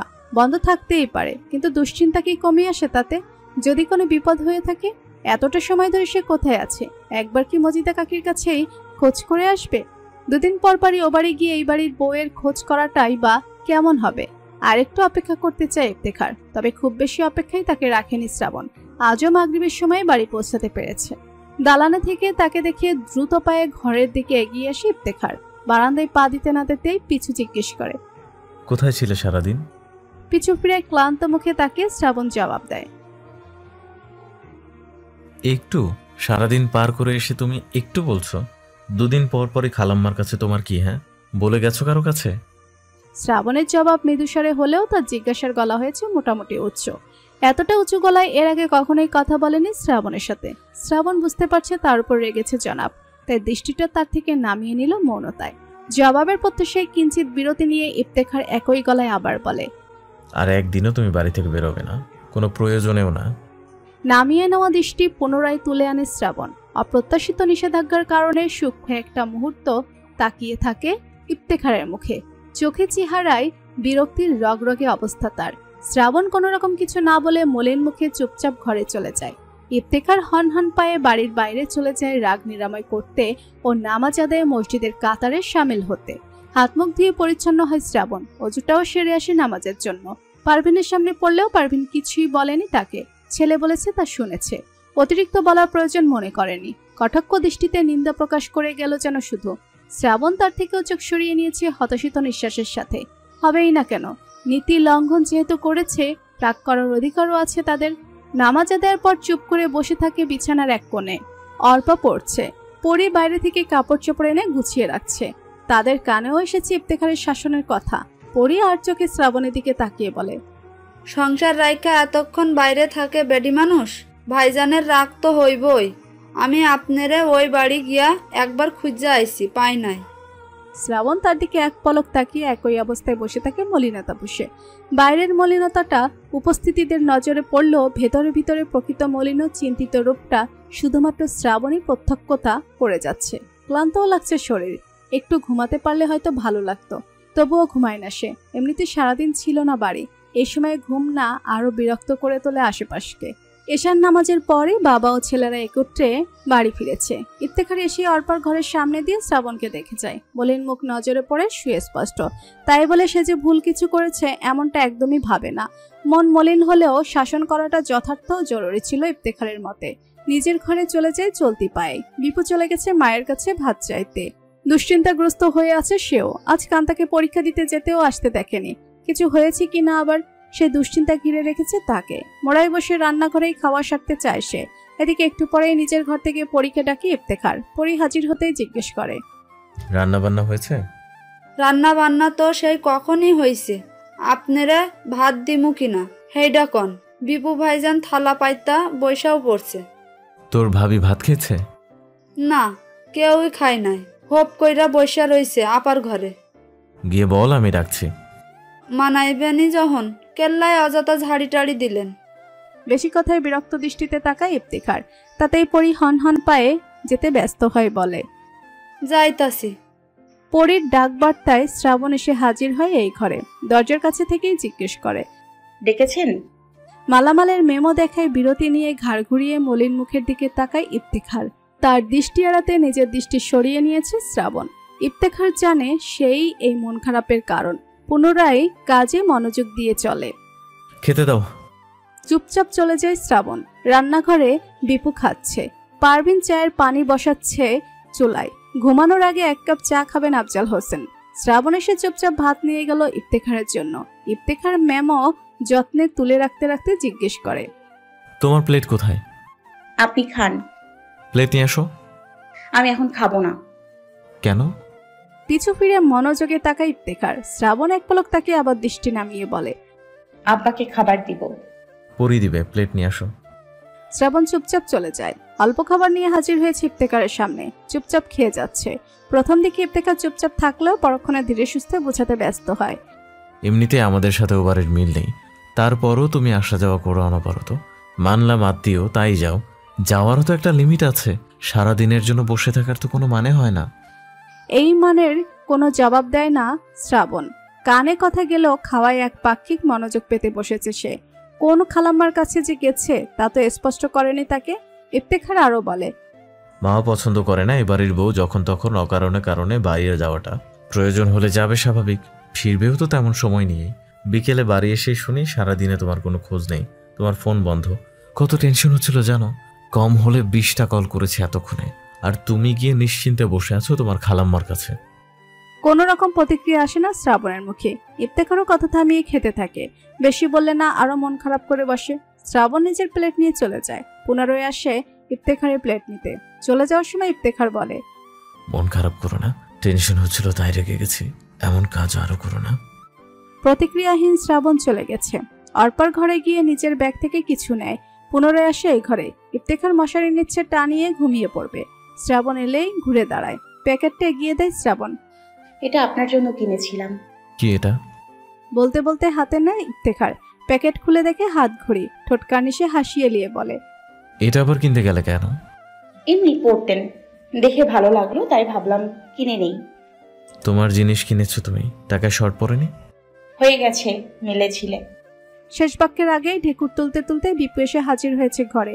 ইফতেখারের হাতের প্যাকেট টেনে নিয়ে বলে, কি এটা? ঘড়ি? সুন্দরী তো। বলতে বলতে প্যাকেট ছাড়িয়ে নিজ হাতে পড়তে চায়। ভাবি গিফট করলো নাকি? বলে সারতে পারেনি, শ্রাবণ তার হাত থেকে হুট করে নিয়ে নিয়েছে। ইফতেখারের দিকে আর এক কদম এগিয়ে হাতে পরিয়ে দিতে দিতে বিপুকে বলে, যার বাড়ি সেই তো পড়ে দেখলো না, কেমন যে দেখায়। আপনার এত তাড়া কেন? বাপ রে, নিয়ে যায়নি তো আর, আপনাদেরটা তো আপনাদেরই আছে। কথা শুনে মুখে হাসি ফুটিয়ে তোলে শ্রাবণ। ইফতেখার তার হাতের দিকেও দেখে, মুখের হাসিটুকুও দেখে, একরাশ ভালো লাগে, মন ছেয়ে যায়। বিপু ব্যথিত ভনিতায় বিছানায় পা ঝুলিয়ে বসতে বসতে বলে, আমাকেও আপনার মনে রাখা দরকার ছিল। দেবর হিসেবে আমিও তো পাও না, তাই না? না হয় ঘটক হিসেবে একটা গিফট করতেন। শেষ বাক্যে নিঃশ্বাসে হাসির বেগ ভাসিয়ে তোলে শ্রাবণ। ইফতেখারের হাত ধরে রেখে তার দিকে ফিরে প্রত্যুত্তরে বলে, ইনশাল্লাহ দিব কখনো, যখন কিছু আয়ের ব্যবস্থা হবে। কারোর জন্য কিনতেই কার্পণ্য করব না তখন। আশায় আশায় বসে থাকলাম। আশার বাণী শুনিয়ে চিত হয়ে বিছানায় ঢলে পড়ে বিপু। শ্রাবণ ইফতেখারের চোখে তাকিয়ে বলে, ভালো লাগেনি? মৃদু হেসে ইফতেখার হাতের দিকে একবার তাকিয়ে চোখে চোখ রেখে প্রশংসা ব্যক্ত করে, সুন্দর হয়েছে, তোমার পছন্দ তোমার মতোই সুন্দর। আপনার মতো হতে পারে সুন্দর, আমি তো সুন্দরী। হাত ছেড়ে দিয়ে মৃদুস্বরে হাসতে হাসতে চলে যায় শ্রাবণ। ওদিকে শ্রাবণের কথায় হা হা করে হেসে উঠেছে বিপু। ইফতেখারও হেসেছে, তবে ঠোঁট প্রাঙ্গণেই তার শব্দহীন বিস্তৃত। পরবর্তী সকালেও বিপু বাজারে বসে থাকে কান্তার কলেজের সময় হলে। দেখা মিলেই না, দুশ্চিন্তা বাড়ে তার। তাদের বাড়ির সামনে রাস্তায় থেকেও একটু উকিঝুঁকি দেয় বাড়ির ভেতরে। উঠোনে শিরিনকে কাপড় চোপড় মেলে দিতে দেখা গেছে। কান্তার ছায়াও নজরে ধরা দেয়নি। বাড়ি এসেই পরীকে পায় মিস্ত্রির সাথে কিছু নিয়ে তর্ক বিতর্কে। গেটের কাছাকাছি থেকেই থেমে সেদিকে ডাকে তাকে। পরী তর্ক থামিয়ে তার দিকে তাকিয়ে জিজ্ঞেস করে, ডাকেন কে? শুনে যা। হনহন পায়ে এগিয়ে এসে পড়ি। কি? একটু সত্তর কাকার বাড়ি যেত। আমি কারো বাড়ি টাড়ি যাইতে পারতাম না, পাও দুইটা আমার এমনিই ব্যথা করতেছে। বিপু 20 টাকার নোট হাতে ধরিয়ে দেয়। পা ব্যথা হইলে ওষুধ খাইস, এখন যা বলি তা কর। মুখের বিরক্তি কাটিয়ে পরী টাকা পেয়ে মুখ টিপে হাসে। মুঠোয় টাকা রেখে বলে, হের বাড়ি গিয়ে আমি কি করব? চুপচাপ যাবি, কেউ জিজ্ঞেস করলে কিচ্ছু বলবি না। মানে আমি পাঠাইছি তা একদমই বলবি না, মানে এভাবেই যাবি। এত মানে করতেছেন কে? গিয়া কি করতাম হেইডা কোন? গিয়ে দেখবি কান্তা বাড়ি আছে কিনা। থাকলে? এমনি দেখে আসবি বাড়ি আছে কিনা, আর কি ভালো আছে কিনা। কে? ভালো থাকুক আর না থাকুক হেইডা দেখে আমার কি কাজ? আমি কি ডাক্তার? তোর কাজ নাই, আমার আছে, শুধু দেখে চলে আসবি। কি হের খবর আপনার কি দরকার? দরকার আছে, যা বলছি তা কর, যা। পরী আন্দাজ করতে পেরে গেটের দিকে না গিয়ে সাথে সাথে পা বাড়িয়েছে ঘরের দিকে। শুধু তাই নয়, দ্রুত পায়ে যেতে যেতে উঠোন থেকে গলা ছেড়েছে, আম্মা গো! বিপু বিস্ময়ের চূড়ায়, ধরফড়িয়ে ওঠে বুকের ভেতর। শঙ্কিত গলায় ঝটপট কিছু ডাকে, এই পরি। কে শুনে কার কথা? পরীর এখন পা নয়, আম্মাকে পাওয়ার মর্ম ব্যথা। এই কুলেও নৌকা ডুবিয়ে দিয়েছে পরী। তুরন্ত ছুটে এসে পারভিনের কাছে ফরফর করে বলে দিয়েছে বিপু তাকে কান্তার খবর আনতে বলেছে। কান্তার জন্য নাকি পাগল হয়ে যাচ্ছে। একটু হলেই তো আরেকটু গুছানো পরীর কাজ।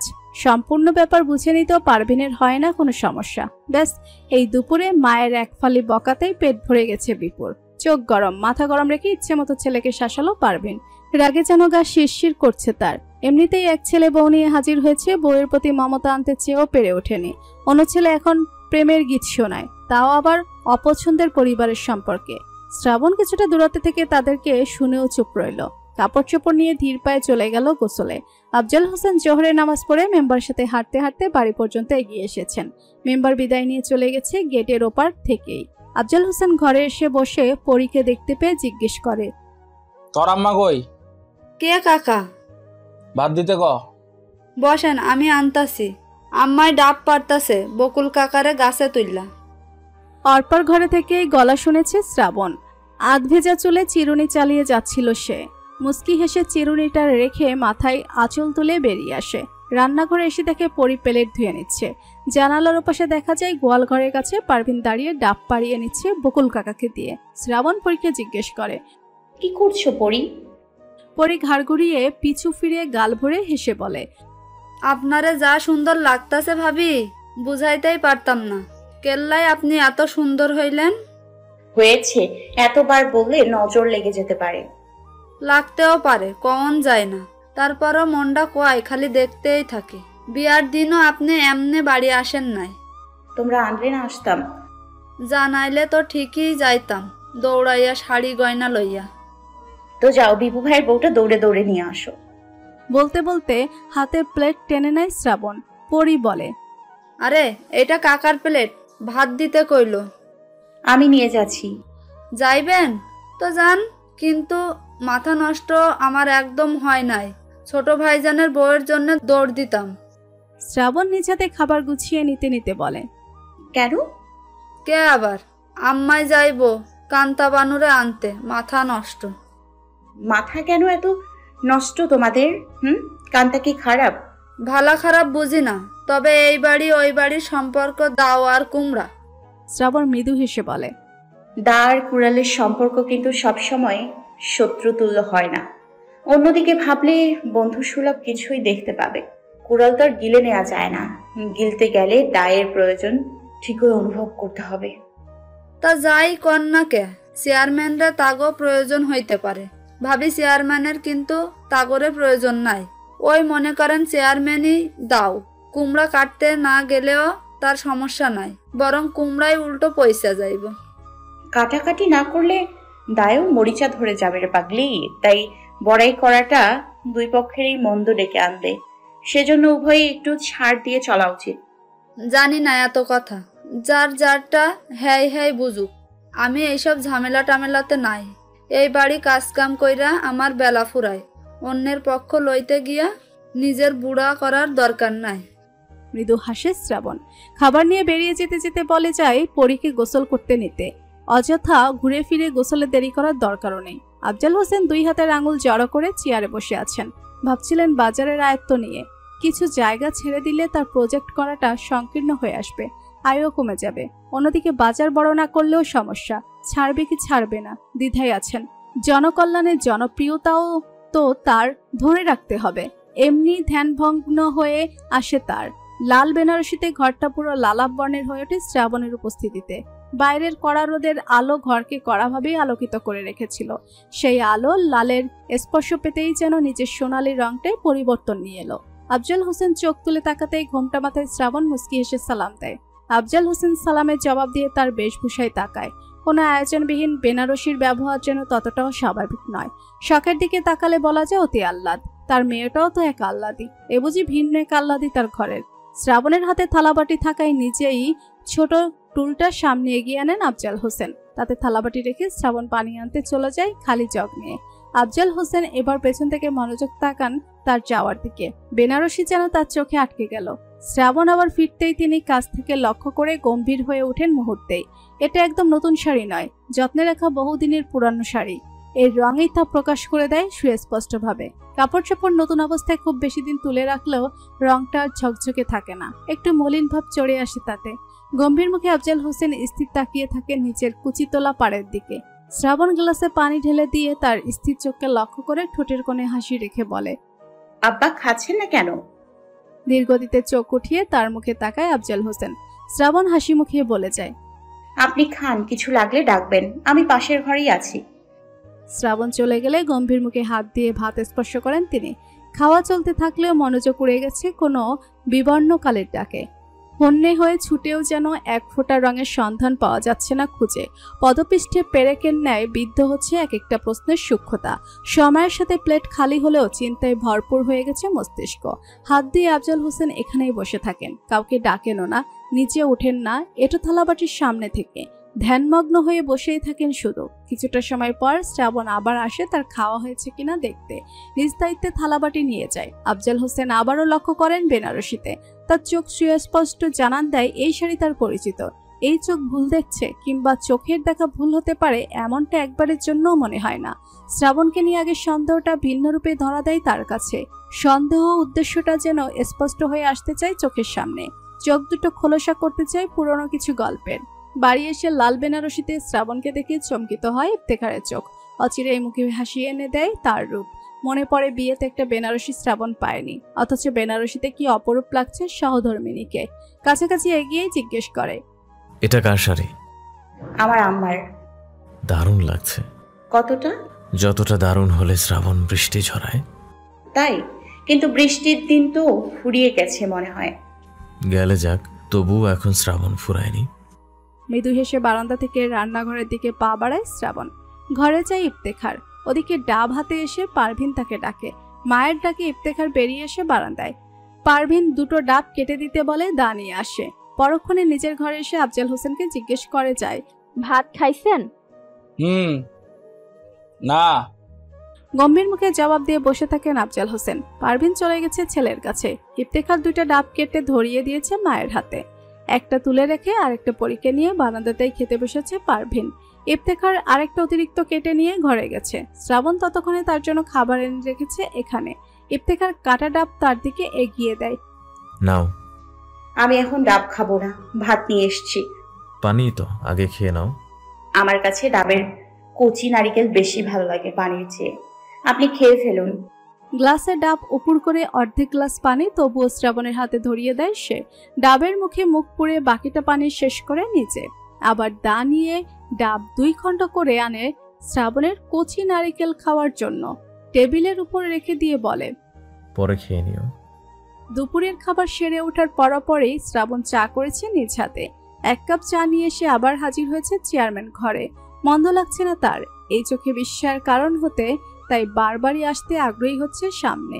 চায়ের বিনা ডাকেই চা নিয়ে হাজির পুত্রবধূ। ফাঁকা ঘরে একাকী বসে আছেন আফজাল হোসেন। চায়ের কাপ সামনে ধরে শ্রাবণ, আব্বা আপনার চা। গম্ভীর মুখে তাকিয়ে হাতে কাপ নেন তিনি। শ্রাবণ চলে যেতে লাগলেই থমথমে গলায় জিজ্ঞেস করেন, এই শাড়ি তুমি কই পাইছো? শ্রাবণ পিছু ফিরে মুস্কি হেসে উত্তর দেয়, আপনার ঘরে। মিছা কথা। তবে সত্য কি হতে পারে আব্বা? সত্য তুমিই ভালো জানো, কিন্তু এই শাড়ি ঘরে ছিল না, যা আমি জানি। শাড়ির পাড় কিঞ্চিত উপরে তুলে পায়ের নুপুর জোড়া প্রকাশ করে শ্রাবণ। এই নুপুরগুলোও ছিল না বোধ হয়। আফজাল হোসেন নুপুরে তাকিয়ে কঠিন চোখ দুটো স্থির রাখেন শ্রাবণের চোখে। অনেক কিছু পরিষ্কার জানতে চেয়েও যেন চাইতে পারে না জোরপূর্বক সবটা জিজ্ঞেস চালাতে। শ্রাবণ যে সব উত্তর দিবে না এটাও তার বুঝে এসে গেছে কথার ভঙ্গিমায়। তার উপর নিজের সংশয়, তাই পারছে না চাওয়া মোতাবেক প্রশ্ন জুড়তে। অথচ চোখের কত আকাঙ্ক্ষা পরিষ্কার জেনে ওঠার, এই শাড়ি ও নুপুরের মালকিনের সন্ধান তথা এই মেয়েটার পরিচয় পাওয়ার। এই মেয়েটা যে তার সূত্র টেনে আনতেই চেয়ারম্যান বাড়িতে প্রবেশ করেছে তাও পরিষ্কার হচ্ছে চোখের সামনে। পুনরায় নুপুর আড়ালে ফেলে দেয় শ্রাবণ শাড়ি ছেড়ে দিয়ে। চোখ ও মুখের হাসির রাশি ধাঁধামাই করে ওই গম্ভীর চোখে তাকিয়ে সে জিজ্ঞেস করে, চেয়ারম্যান সাহেব ভুলে গেছেন নাকি এই বাড়িতে যে আরো সদস্য ছিল? আফজাল হোসেন আরো গম্ভীর হন। মনে করার চেষ্টাও তাকে একদমই বেগ পোহাতে হয় না। বেনারসি তাকে অতি অল্প সময়ে মনে করিয়ে দিয়েছিল সে একজনকে, যে এখন এই বাড়িতে নেই। পরিবারের এই সদস্যদের বাইরে আরো একজন আছে, যার ছায়াটাও দেখা হয় না আজ কত বছর। কেউ আছে যে হয়তোবা বেঁচে আছে, নয়তোবা নেই, কিন্তু চোখের সামনে দাফন হয়নি এবং তিনি নিশ্চিত মেয়েটা তার কথাই বলছে। থমথমে মুখে তিনি জিজ্ঞেস করেন, তুমি তার কে হও? মিষ্টি মুখে হাসে শ্রাবণ। আফজাল হোসেনকে হেয় করা হাসি। আমার পরিচয় বাদ দিন, তাকে মনে আছে তো? ঠিক। তুমি কি তার মাইয়া হও? নাউজুবিল্লাহ, আস্তাগফিরুল্লাহ। আমি কেন তার মেয়ে হতে যাব? আমি আপনার ছেলের বউ হই। তার সাথে তোমার কিসের সম্পর্ক? তিনি আপনার সাথে সম্পর্কিত। কথা ঘোরানোর চেষ্টা করছো? পরিষ্কার কথা আমার পছন্দের। পরিবারকে গুরুত্ব দেওয়াটাও আমার পছন্দের, যা হয়তো আপনার না। আমিও তো তোমার পরিবারের একজন, কোথায় দিচ্ছ গুরুত্ব? আপনি তা পাওয়ার যোগ্য না। এক একটা বাক্যের পরপর শ্রাবণের গলা ধাপে ধাপে শক্ত হেসেছে আগের প্রতিটি বাক্যের তুলনায়। শেষ বাক্যটা যেন কথার সাথে মুখাবয়ব ক্রমশ শক্ত করে তুলল। মুখের উপর অপমানে যে কেউ নিদারুণ অপমানিত হবে, মনক্ষুণ্ণ হবে। আফজাল হোসেনেরও হয়েছে। শ্রাবণ শক্ত চোখ শক্ত চোয়াল নিয়ে এই ঘর ছেড়ে চলে গেছে। আফজাল হোসেনের জিজ্ঞাসার স্পষ্ট জবাব দিতে সে বাধ্য নয়। বিকেলে খাটে বসে পা ঝুলাতে ঝুলাতে কচি নারকেল খাচ্ছে শ্রাবণ চামচের আড়িতে তুলে। ঘরের সামনে দিয়ে যাওয়ার সময় বিপু দেখতে পায় তাকে। ঘরের ভেতরে এসে শ্রাবণের সামনে দাঁড়িয়ে মৃদুস্বরে বলে, ভাবি, কান্তার পরীক্ষা চলছে কলেজে, কিন্তু কান্তা যাচ্ছে না। কেন? জানি না, ঘরে কোনো সমস্যা হবে হয়তো। বিপু ভাই, মানুষের জীবনের অন্য নামটাই হলো সমস্যা, আর ঘরের সমস্যায় বাইরের মানুষের এন্ট্রি হলো মহা সমস্যা। এখন কি আপনি আমাকে বলবেন তাদের সমস্যা মিটমাট করে দিয়ে আসতে? বিপু ইতস্তত হয়ে বলে, টেনশন হচ্ছে? কিছু তো হয়েছে, আপনি যদি গিয়ে একটু দেখিয়ে আসতেন। আম্মা কি বললো তখন আপনাকে? কি আর মিশতে সাবধান করলো। কি সিদ্ধান্ত নিলেন? বিপু একটা মুহূর্ত চিন্তিত বেশে শ্রাবণের দিকে তাকিয়ে আবার মেঝের দিকে দৃষ্টি চালনা করে। পরক্ষণে বলে, নতুন কোনো সিদ্ধান্ত নেইনি, নিলেও কান্তা ব্যতীত নেওয়া যাবে না। আর পরিবার ব্যতীত?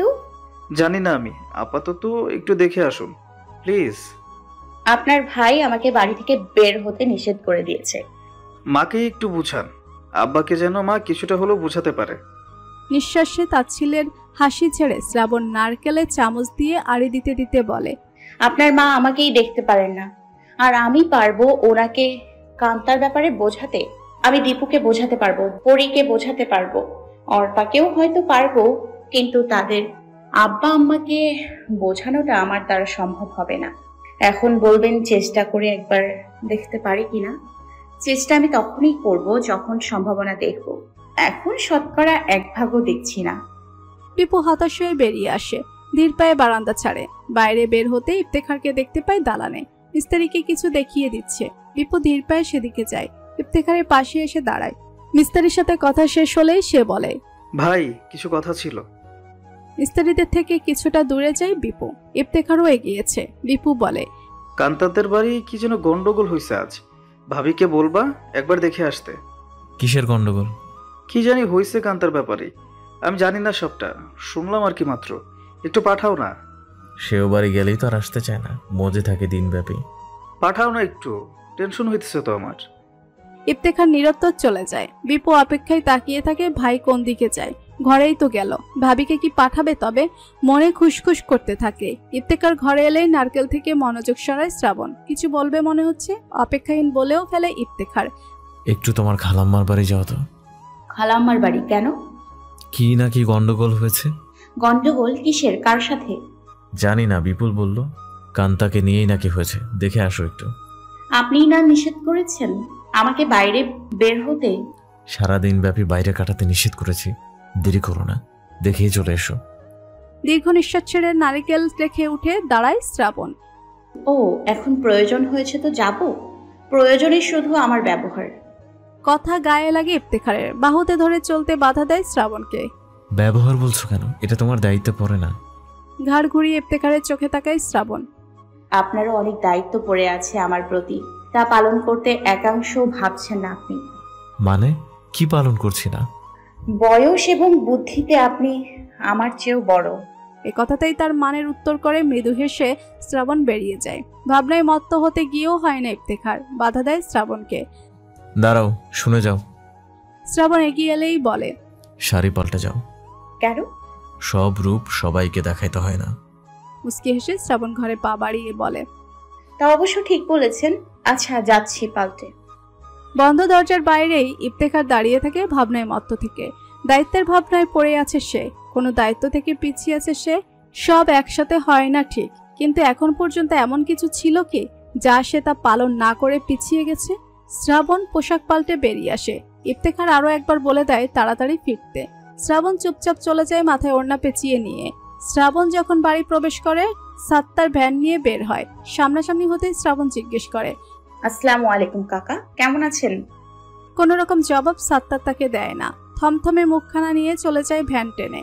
শ্রাবণ মজিদের সাথে দেখা করে ঘরে এসে কিছুক্ষণ কথা বলে যায় কান্তার সাথে দেখা করতে। শ্রাবণের চেহারা দেখেই শিরিন চোখ কাচুমাচু করে রাখলেন। যতক্ষণ শ্রাবণ কান্তার সাথে কথা বললো, ঘরের দরজার সামনে থেকে নড়লেন না। শ্রাবণও খুব বেশি কথা বলেনি, কেমন আছে জিজ্ঞেস করলো। ফাইনাল পরীক্ষা তো এগিয়ে আসছে, তাই মনোযোগে পড়াশোনা করতে বলল। আর তাতেই কান্তা জানিয়ে দিল সে আর পড়বে না। শ্রাবণ বিদায় নিয়ে চলে এলো, শিরিনের কাছেও নিল। শিরিন ভালো মন্দ কিছুই বলল না। শ্রাবণ সীমানা ছেড়ে বের হতে রাস্তায় বিপুকে দাঁড়িয়ে থাকতে দেখতে পায়। তাকে দেখে এগিয়ে এসে বিপু। দেখা হয়েছে ভাবি? শ্রাবণ হাঁটতে হাঁটতে জিজ্ঞেস করে, ভাবিকে পাঠাতে ভাইকে মিথ্যে গন্ডগোলের গল্প শুনিয়ে দিলেন?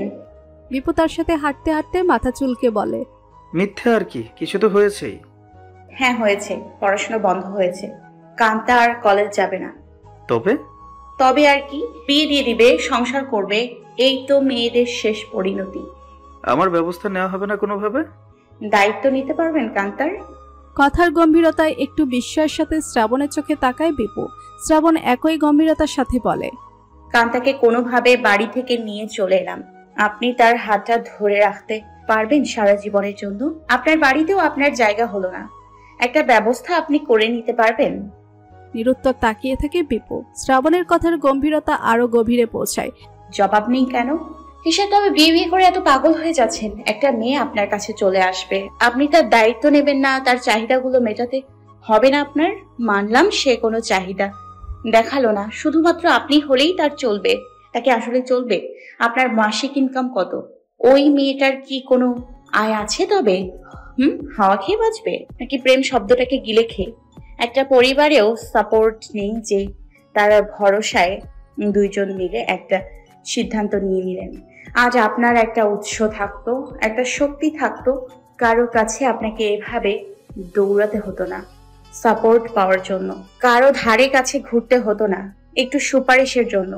নিজ দায়িত্বে নিজেকেও পরিচালনা করতে পারতেন, নিজের বাবা মা স্ত্রী সন্তানকেও পরিচালনা করতে পারতেন। আত্মবিশ্বাস আত্মমর্যাদা ব্যাপক অভাব আপনাদের। এদিক থেকে আপনার ভাইটাও একদম এক লাইনের রেল।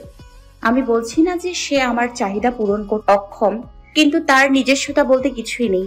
আপনার বাবা প্রেট নৌকার বৈঠা আপনাদের হাতে ধরিয়ে দিয়েছে, আর আপনারা দুই ভাই তার হাল ধরে রেখেছেন। নৌকা চালানোর ক্ষমতা আপনাদের একজনেরও নেই।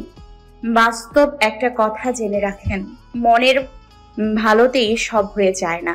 অবশ্যই মনের দিক থেকে আপনাকে ভালো থাকতে হবে, সেই সাথে যোগ্যতা দক্ষতাও এগিয়ে থাকতে হবে।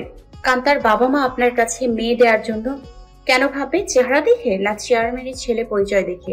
এর বাইরে কিছু আছে আপনার? কোনো শক্তি সামর্থ্য? প্রেম করলেন আর জীবন চলে গেল? হাঁড়িতে মাংস ঢেলে দিলেই মাংস রান্না হয়ে যায় না, এতে অনেক উপকরণ মেশাতে হয়। জীবনে প্রেম থাকতে হবে, কিন্তু বাঁচার উপকরণ বাদ দিয়ে এই প্রেমের জীবন চলবে না। একটা উত্তর করার মতো কথা বিপু পেল না। নিদারুণ অপমানে একদম চুপ হয়ে শুধু হেঁটে গেল শ্রাবণের সাথে। শ্রাবণ কথায় থামতেই তার পায়ের গতি ধীর হয়ে এসেছে। শ্রাবণ বাড়িতে প্রবেশ করলেও সে আর তা করল না। বাড়ির সামনে রাস্তাতেই দাঁড়িয়ে রইল কিছুক্ষণ। প্রতিটি কথা মস্তিষ্কে ধাক্কাচ্ছে।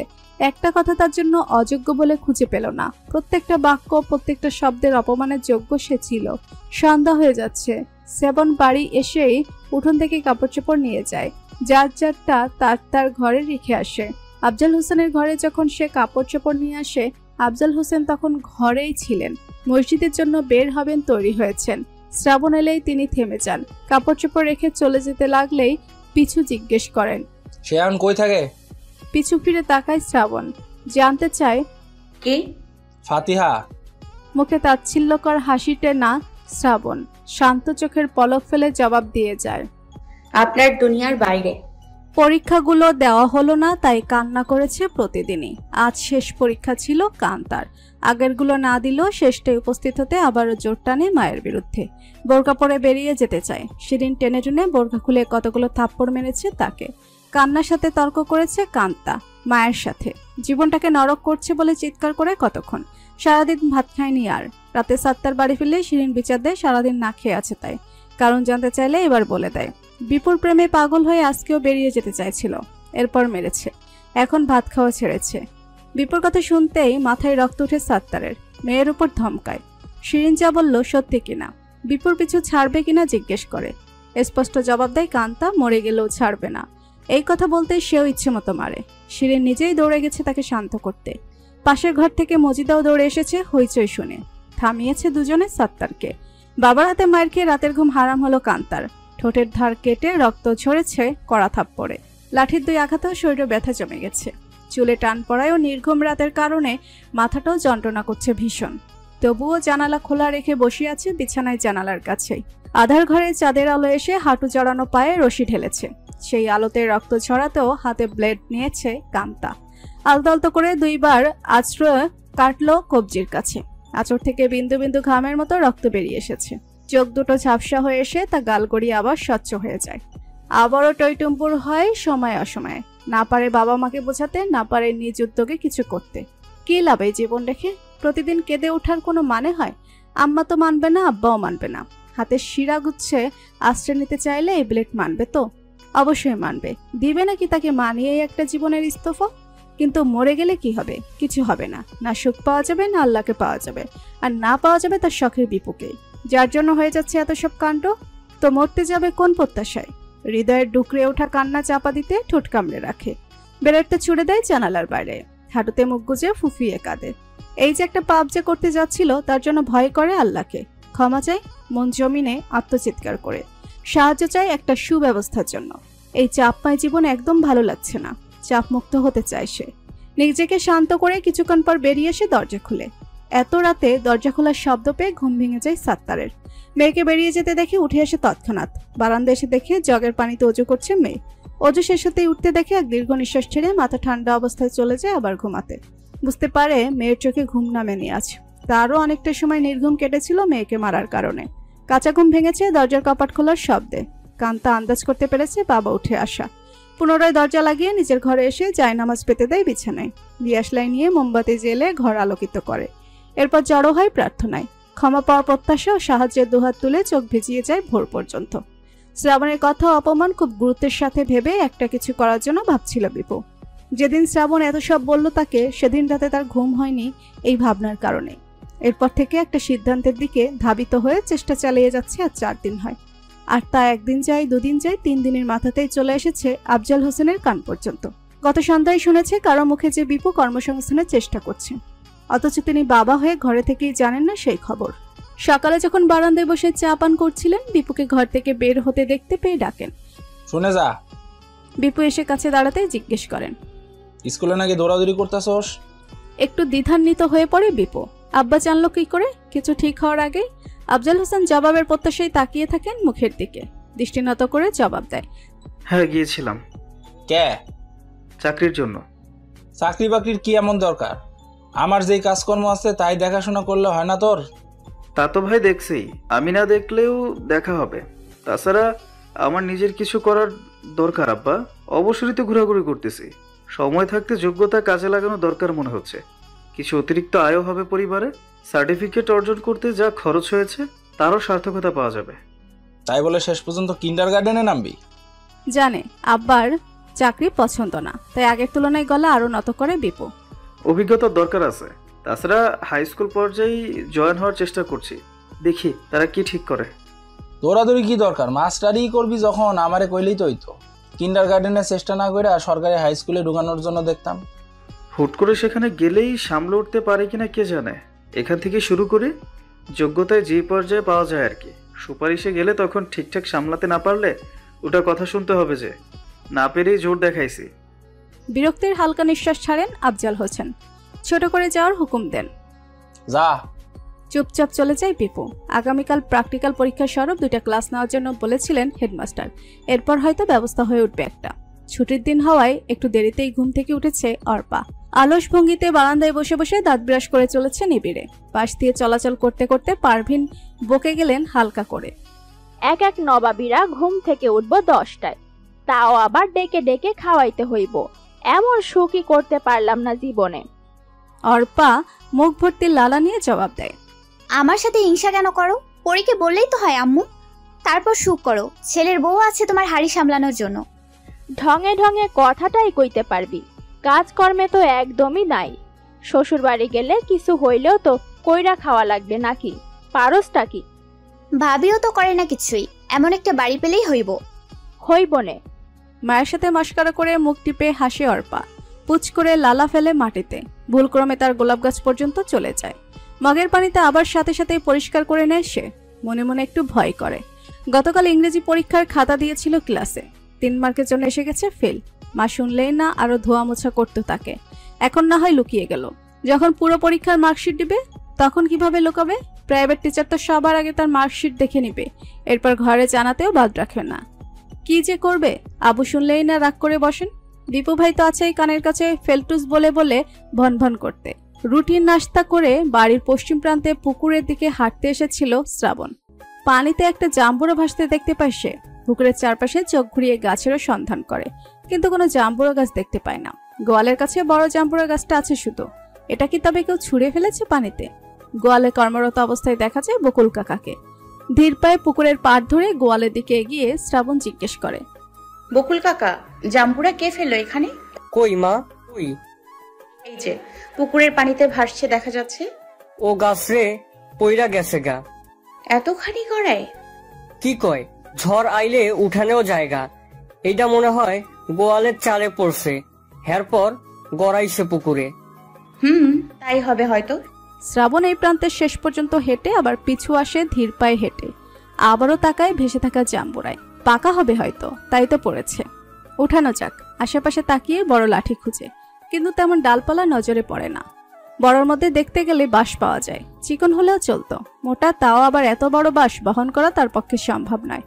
বকুল কাকা অবশ্য থাকলে ওনাকেই বলতো নেওয়ার জন্য, কাজে ব্যস্ততায় বিরক্ত করলো না। উঠোনের দিকে এগিয়ে গেলে ইফতেখারকে দেখতে পায় গেটের কাছে। মাত্র এসেছে, যাচ্ছে দালানের দিকে মিস্ত্রিদের কাজকর্ম দেখতে। শুনুন। ইফতেখার এদিকে তাকালেই হাতের ইশারায় ডাকে শ্রাবণ। সেই বলে, এখানে কি করছো? এমনি হাঁটছিলাম, এখান থেকে একটা বাঁশ নিন। বাঁশ কেন? নিয়ে আমার মাথায় একটা বাড়ি দিন। মস্করা করে হাসে শ্রাবণ। পরপরই পুকুরের দিকে দেখিয়ে বলে, জাম্বুরাটা নিয়ে নিন। জাম্বুরা এখানে গেল কিভাবে? বলতে বলতে বাঁশ নিতে চাই ইফতেখার। শ্রাবণ তার জবাব দেয়, গাছ থেকে পড়ে গড়াগড়ি দেওয়ার ইচ্ছে হয়েছিল। ইফতেখার বাঁশ নিয়ে এগিয়ে যায় পুকুরের কাছে। জাম্বুরা টেনে নিয়ে আসে কিনারায়। শ্রাবণ নিতে গেলে সে বলে, দাঁড়াও, আমি নেই। পিছলে গিয়ে আবার তুমিও হাবুডুবু খেয়ে আসবে। শ্রাবণ বাধা মানে না, এগিয়ে গিয়ে হাতে তুলে নেয় ইফতেখার বাঁশ রাখার আগে। তারপর জবাব দেয়, পড়লেও সমস্যা নেই, সাঁতার জানা আছে। কিন্তু জাম্বুরাই তাকিয়ে খিলখিলিয়ে হেসে ওঠে। তার হাসিতে ইফতেখার বাঁশ রেখে পিছু দেখে। জাম্বুরা পচা, এই অংশ তো দেখেইনি টানার সময়। পচা অংশ নিচের দিকে ডুবেছিল। শ্রাবণ সেটাকে বাউন্ডারির কাছাকাছি ছুঁড়ে ফেলে বলে, আপনার কষ্টটাই বৃথা। তুমি বললে বিধাই তো টানলাম। আমি কি জানতাম নাকি? ইফতেখার আবার বাসাতে নিয়েছে গাছ থেকে পেড়ে দেওয়ার জন্য। শ্রাবণ নিষেধ করে, লাগবে না। সে শোনে না তাকে। বইয়ের খেতে ইচ্ছে হয়েছে ভেবে পেড়েই দেয়। পড়েছে আবার কাদামাক্ত জায়গায়। শ্রাবণ তা নিয়ে পুকুরে ধুয়ে নেয়। ইফতেখার পিছু থেকে বলছে, কলের পানিতে ধুয়ে নাও। নিচ্ছি, কাদা সরিয়ে নেই এখানে। এমনি মহিলাগণ্ঠ পিছু ডাক পড়ে ইফতেখারের নাম ধরে। শ্রাবণ উঠে দাঁড়াতে দাঁড়াতে ফিরে তাকায়। একজন যুবক আর একজন মধ্যবয়সী মহিলা এসেছে বাসায়, ঘরে যাচ্ছে। ডাকের স্বরে ইফতেখার এগিয়েছে ততক্ষণে, কিন্তু শ্রাবণ থেমে গেছে এখানে। একটু নয়, অনেকটাই বিস্মিত হয় যুবককে দেখে। সে এখানে কি করে? এই বাড়িতে তার কি? সকালে উঠোন ঝাড়ু দিতে গিয়ে যখন জানালার কাছে আসে শিরিন, জুতো ছাড়া পায়ের তলা ক্যাচ করে উঠে অজান্তেই। পুরো শরীরের লোমগুলো যেন দাঁড়িয়ে গেল রক্তস্রোতের ধারায়। হাতের ঝাড়ু ফেলে মুখে ব্যথিত শব্দে স্পষ্ট করে মাটিতে বসে যায় তৎক্ষণাৎ। পায়ের তালুতে দেবে থাকা ব্লেডটা সরিয়ে নেয় একটানে। আবারও শিউরে ওঠে দেহ। পায়ের ব্যথা যেন মাথায় টান ধরেছে। ব্যথায় পা ফেলতে পারে না মাটিতে। পায়ের অর্ধাংশের ভর ফেলে উঠে দাঁড়ায় তবুও। সকাল জেগে সূর্য মাথা বরাবর উঠতে চলেছে, তবুও নির্ঘুম চোখে ঘুম আসেনি এক প্রহরের জন্য। মায়ের মুখে শব্দ পেয়ে সাথে সাথেই শোয়া থেকে উঠে বসেছে কান্তা। জানালার কাছে মনে হলো গলা শুনল। বাইরে ওকে দিয়ে দেখতে পায় আধো ভর ফেলে মা এগিয়ে যাচ্ছে বারান্দা দিকে। পায়ের দিকে লক্ষ্য করতেই দেখে রক্ত। বুকের ভেতরটা ছেদ করে ওঠে তার। রাতেই না নতুন ব্লেডটা ফেললো এদিকে।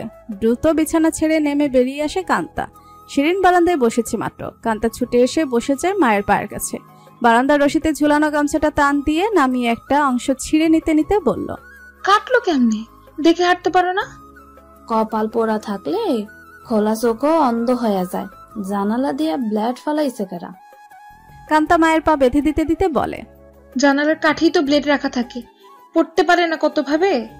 জবাব দিয়ে চোখের ধার কুচকে রাখে সে ব্যথিত ভাবে। কত রক্ত পড়ছে। গামছার গিট দিয়েই আবার ছুটে ঘরে। খুঁজে খুঁজে স্যাভলনের কোটাটা বের করে আনে। মায়ের পায়ের ক্ষতে গামছার উপরে ঢেলে দেয় কিছুটা। কাটা ঘায়ে জ্বালা করতে পা ঝেড়ে কাটতে থাকে শিরিন। কান্তা হাতের কাছে পাখা না পেয়ে আঁচল ঝেড়েই বাতাস করতে থাকে জ্বালা কমানোর জন্য। ধীরে ধীরে ব্যথার রেশ বেড়ে সর্বাঙ্গে ছড়িয়ে যাচ্ছে যেন। একই অবস্থায় শিরিন বসে থাকে অনেকক্ষণ। ফেলে রাখা স্থান হতে ব্লেডটা তুলে বাড়ির এক কোণে স্থাপিত টয়লেটের ময়লার দিকে ছুঁড়ে ফেলে দিয়ে আসে কান্তা। বাকি উঠোনের ঝাড়ুর কাজ শেষ করে নেয় নিজ দায়িত্বে। পরক্ষণে হাত মুখ ধুয়ে রান্নাবান্নার আয়োজনে হাত লাগায়। শিরিন কতক্ষণ মাথায় হাত চেপে বসে থাকে। রক্ত দেখে যেন মাথা ঘুরছে তার। পরক্ষণে চুলোর পাশে মেয়েকে দেখে গিয়ে শুয়ে পড়ে। ব্যথার তীব্রতা যেন বেড়েই চলেছে। ক্ষণিকের মধ্যে অস্থির বানিয়ে দিয়েছে দেহ। কান্তা তাকে ঘরে যেতে দেখে বলে, ডাক্তারের কাছে যাও, একটা ইনজেকশন নাও। ইনফেকশন হইলে কিন্তু বিরাট সমস্যায় পড়বা। বললেও শিরিন যায় না সাথে সাথে। মাথা নিচে বালিশ পেতে শুয়ে পড়ে। একদিকে ভাত বসিয়ে চুলোয় লাকড়ি ঠেলছে কান্তা, অন্যদিকে সবজিও কেটে নিচ্ছে। মনে মনে অপরাধও উপলব্ধি করছিস, তার জন্যই মাকে এতটা যন্ত্রণা পোহাতে হচ্ছে। কেন ফেলতে গেল এদিকে? রান্না সম্পন্ন করতে থাকে মলিন মনে। এর মধ্যে বাজার থেকে বাবা ফিরলেই মনে পড়ে কাল সে মায়ের খেয়েছিল বাবার হাতে, অন্যথায় এতক্ষণ মায়ের পায়ের ব্যথাতেই ব্যথিত হয়ে থাকে। এ সময় শিরিনকে শুয়ে থাকতে দেখে সত্তার কারণ জিজ্ঞেস করে। বাইরে থেকে এসে ঘর এখন অন্ধকার লাগছে, তাই নজরে পড়েনি গামছা বাঁধা পা। জামিলা বলতেই জানতে পারে সে। চোখ নেই, হুঁশ নেই, আক্কেল নেই বলে কতক্ষণ বিড়বিড় করে সত্তার। একটার পর একটা ঝামেলা লাগিয়েই রাখে। আব্বা কাজে যাবে, তাই কান্তা ঝটফট আব্বার নাস্তা তৈরি করে দেয় আগে। গরম ভাতে ডিম ভাজা আর গতকালের বেঁচে যাওয়া তরকারি জাল করে তুলে দিয়েছে প্লেটে। সত্তার তা দিয়েই চুপচাপ খেয়ে নেয়। শিরিন বলে কাজে যাওয়ার আগে একটা নাপা ট্যাবলেট এনে দিয়ে যেতে। তার কথার পরপরই কান্তা আবারও বলে, অনেকটা কাটছে, একটা ইনজেকশন নাও ডাক্তার দেখাইয়া, পরে কিন্তু সমস্যা হইব। মেয়ের কথা কান পর্যন্ত যেতে সত্তর স্ত্রীকে বলে, অনেকখানি নাকি কাটছে, আই ডাক্তারের কাছে গেলে। আমি এখন হাঁটতে পারতাছি না, শরীর কেমন যেন লাগতাছে, জ্বর টর না আইতা লাগতাছে, কে জানে। এজন্যই তো ডাক্তার দেখাবি, আই ভ্যানে কইরা নামাই দিয়া যা মনে। শিরিন বোরকা পরে ধীর পায়ে বেরিয়ে যায় সত্তারের সাথে। ডাক্তার দেখিয়ে ব্যান্ডেজ করে ওষুধ নিয়ে আসে। সেলাইও নাকি লেগেছে 3টা, যথেষ্ট দেবে গেছে বুঝতে পারে কান্তা। সত্তার তাকে ভ্যানে করে বাড়ি নামিয়ে দিয়ে পড়ে গেছে কাজে। সারাদিনের রান্নাবান্না ধোয়া মোছার কাজকর্ম সব একা একা সামলে নিয়েছে কান্তা। মাকে ভাত খেতে দিলেও নিজে মুখে তুলতে চাইছিল না। শিরিন চোখ মটকিয়ে জোর করে বসায়। গতকাল সারাদিন অনাহারে কাটিয়েছে, মুখটা যেন অর্ধেক হয়ে গেছে মায়ের চোখে। কষ্ট তো তাদেরও হয়, কিন্তু মেয়ে যে বুঝে না, বোঝাতে পারে না সবটা। মামি এবং মামাতো ভাই এসেছে মামাতো বোনের বিয়ের দাওয়াত নিয়ে। আপাতত ছোট আয়োজনে বিয়েটা পড়িয়ে রাখবে, মাস 2 পরে বড় আয়োজনের মাধ্যমে বরপক্ষ বউ ঘরে তুলবে। ইফতেখার ডাকের সাথে সাথে এসেছে তখন ঘরে, দেখা করেছে। আফজাল হোসেন ঘরেই ছিল, তার কাছেই দাওয়াত করেছে ইফতেখারের মামি শেফালি। উপস্থিত ছিল পারভিনও। পরিচিত মানুষ দেখে নাস্তে নাস্তে নাস্তা নিয়ে হাজির হয়েছে তাদের জন্য। শিফালি একটার বেশি রুটি নিল না, সে নাস্তা করে এসেছে বাড়ি থেকে।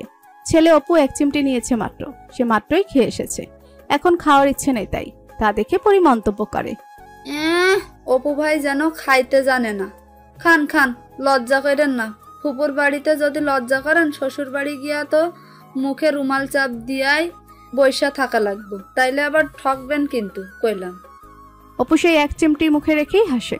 জবাব হয়তো দিত কিছু হলেও ফুফা থাকায় কিছুই বলল না। তবে শেফালি হেসে বলল, তোর এই বকবকানির স্বভাব জীবনেও চাইব না রে পরি। গেলেই তো এই পরিরা ভুল্লা যাইবেন কাকি। তুই যে করি চাইলেও তোরে ভোলা যাইব না। যাস না কে এখন ওইদিকে? হ্যাঁ জামু, ওই যে ঘরের কাজ চলতেছে না, সবকিছু আগে পিছে নিয়ে দিতে হয়, তাই ছুটি নিতাছি না। আচ্ছা যাইস, দুলা ভাই সবাইরে নিয়ে যাইবেন, কিন্তু সব আত্মীয়ের আগে আপনাগো দেখতে চাই। যাইবনে তোরা, আমার কখন কোন কাজের তারা পরে বলা যায় না। না না, তা কইলে চলতো না। আপনি যাইবেন মানে যাইবেনই। আচ্ছা দেখা যাইব। উঠি তাইলে, দেরি করতাম না, অনেক জায়গায় যাওয়া লাগবো। দীপুর বউ কই? বিয়া তো খাইলামই না, দেখতেও কি পারতাম না, লুকাই রাখছো? মামির জিজ্ঞাসায় ইফতেখার সৌজন্যতার সাথে হেসে বলে, লুকাবো কেন, ওই একটু পশ্চিমে গেছে পুকুরের দিকে, ডাকছি। ইফতেখার বেরিয়ে যায়। বিদায় নিতে থাকে শেফালি। শ্রাবণ পুকুরের সামনে থেকে সরে একটু আড়ালেই চলে এসেছিল, যেন গেটের কাছ থেকে সোজা সাপটা দেখা না যায়। ইফতেখার এসে তাকে জাম্বুর হাতে দাঁড়িয়ে থাকতে দেখে বলে, এখনো এটা নিয়ে এখানেই দাঁড়িয়ে আছো? শ্রাবণ একটু এগিয়ে আসে তার দিকে, উত্তর করে, তাল গাছের অবস্থা দেখছিলাম, পেকে গেছে বুঝি, অনেকটা কালচে হয়ে গেছে। এগুলো এমনি কালো জাত, পাকলে পড়তে শুরু করবে। এসো।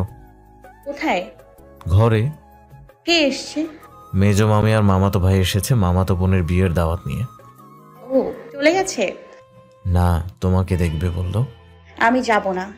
শ্রাবণের আপত্তিতে ভ্রু হালকা কুচকে আসে তার। কেন? এমনি। এমনি মানে? একজন মেহমান এসেছে, নতুন বউকে দেখতে চেয়েছে, তুমি দেখা করতে যাবে না? উনি আমার আপন মামি হয়। শুধু মামি থাকলে যেতাম, এই লোকটা থাকায় যাব না। কেন? এই ছেলেটা রাজনীতি করে না? হুম। তাকে আমি চিনি।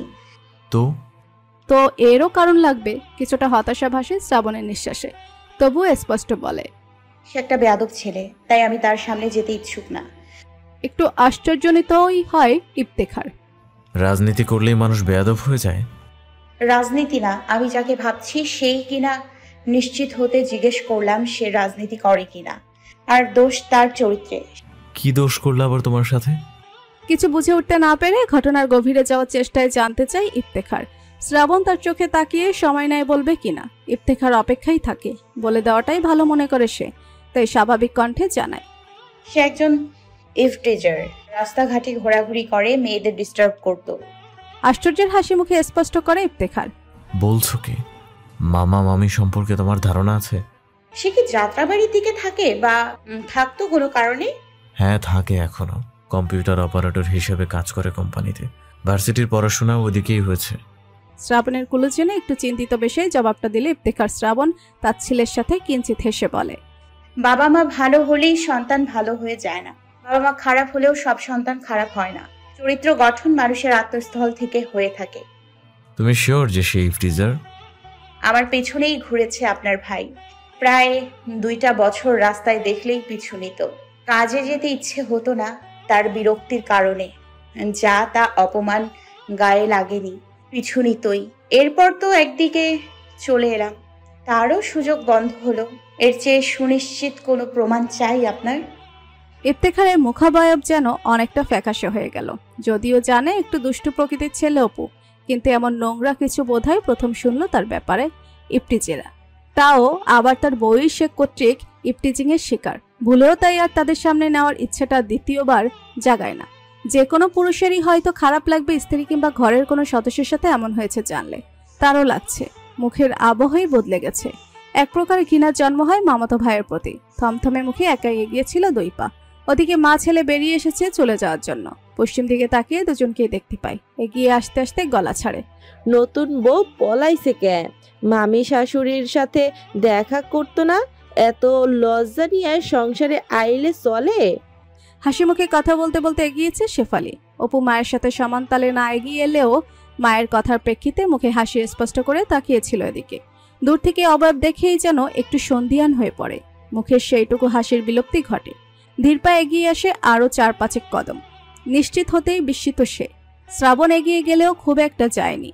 পায়ের গতি এতটা ধীর রেখেছিল যে মামি যেন তার কাছে এগিয়ে আসে। সে মাথার আঁচল আর একটু টেনে সালাম দিয়ে কথা বলে সৌজন্য মুখে। শেফালি সৌন্দর্যের প্রশংসা করে যায়, মাথায় হাত বুলিয়ে বিদায় নিয়ে চলে যায়। ইফতেখার এইটুকু সময়ের অধিকাংশ জুড়ে তাকিয়েছিল অপুর দিকেই। শ্রাবণ একদম মিথ্যে বলেনি। সন্দিগ্ধ ওই চোখে বিস্ময় ফুটতে দেখেছে ইফতেখার। শেফালিকে বিদায় দিয়ে শ্রাবণ আরেকবার তাকায় অপুর দিকে। নিকটে না এলেও দূরত্বের প্রায় অর্ধেকটা এগিয়ে দাঁড়িয়েছিল সে। এতক্ষণ যাবত তো বিস্ময়ে ডুবেছিল তাকে এই বাড়ির বউ হিসেবে দেখে। এখন শ্রাবণ তাকাতে এসে বিস্মিত চেহারা রূপ পাল্টে ঠোঁটের কোণে সামান্য স্পষ্টতার সাথে দুষ্টু হাসির জন্ম দেয়। এই হাসির ফলাফল শ্রাবণের মুখের সৌজন্যতার হাসিটুকুও কেড়ে নেয়, যা সে শেফালির জন্য ফুটিয়েছিল। চোখের গহ্বরে জন্ম নেয় ঘৃণিত ক্রোধ। শনিবার স্কুলে ক্লাস নিয়ে দুপুরে বাড়ি ফিরে বিপু শ্রাবণকে উঠোনে দেখে উৎফুল্ল গলায় বলে, ভাবি চাকরি হয়ে গেছে আমার, প্রাইমারি লেভেলে না, সেকেন্ডারি ক্লাসগুলোই করাবো। ভালোই তো, কাল জানলাম ট্রাই করছেন আর আজই কনফার্ম। কিসের কাল? প্রায় 1 সপ্তাহ যাবত চেষ্টা করছিলাম। অভিনন্দন, নতুন জীবন, নতুন কর্মস্থানের জন্য। মিষ্টি হেসে অভিনন্দন জানায় শ্রাবণ। বিপু ঘরে এসে মায়ের কাছেও বলে। পারভিন কিন্ডারগার্টেনের কাজের প্রতি ততটা খুশি না হলেও ছেলের খুশিতে খুশি ব্যক্ত করে। পরিত উল্লাসে গলা ফাটাতেই ব্যস্ত পিছু পিছু কিছু আদায়। বিপু ভাইজান মিষ্টি খাওয়াইতেন না? কিসের মিষ্টি? আমি টাকার বস্তা নিয়ে ঢুকছি নাকি? মাস শেষে তো পাইবেনি। গাছে কাঁঠাল, গুফের তেল, দূর হ। দূর হইতাম কেল্লায়, টাকা টোকা বুঝি না। খুশির খবর আনছেন তো মিষ্টি খাওয়াইবেন ব্যাস। বউ আমি চিনি থাকলে খায় না, যা। মাস্টার হন আর মুসি হন, ছোট লোকে জীবনেও দূর হইতো না। খচ্চর বেডা, এইসব বেডার ঘরে বউ টিকে না 2 দিনও, বুঝা রাখেন।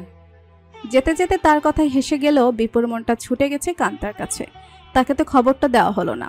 দিনকাল কেমন কাটছে জানতে পারে না। কোনো রকম যোগাযোগই হচ্ছে না, দেখা করার উপায়ও পাচ্ছে না। বিকেলে শিক্ষক ছুটি দিয়ে গেলেই নিজের ঘরে আসে অর্পা। শ্রাবণকে আয়নার সামনে দাঁড়িয়ে গলায় চেন ঠিক করতে দেখে।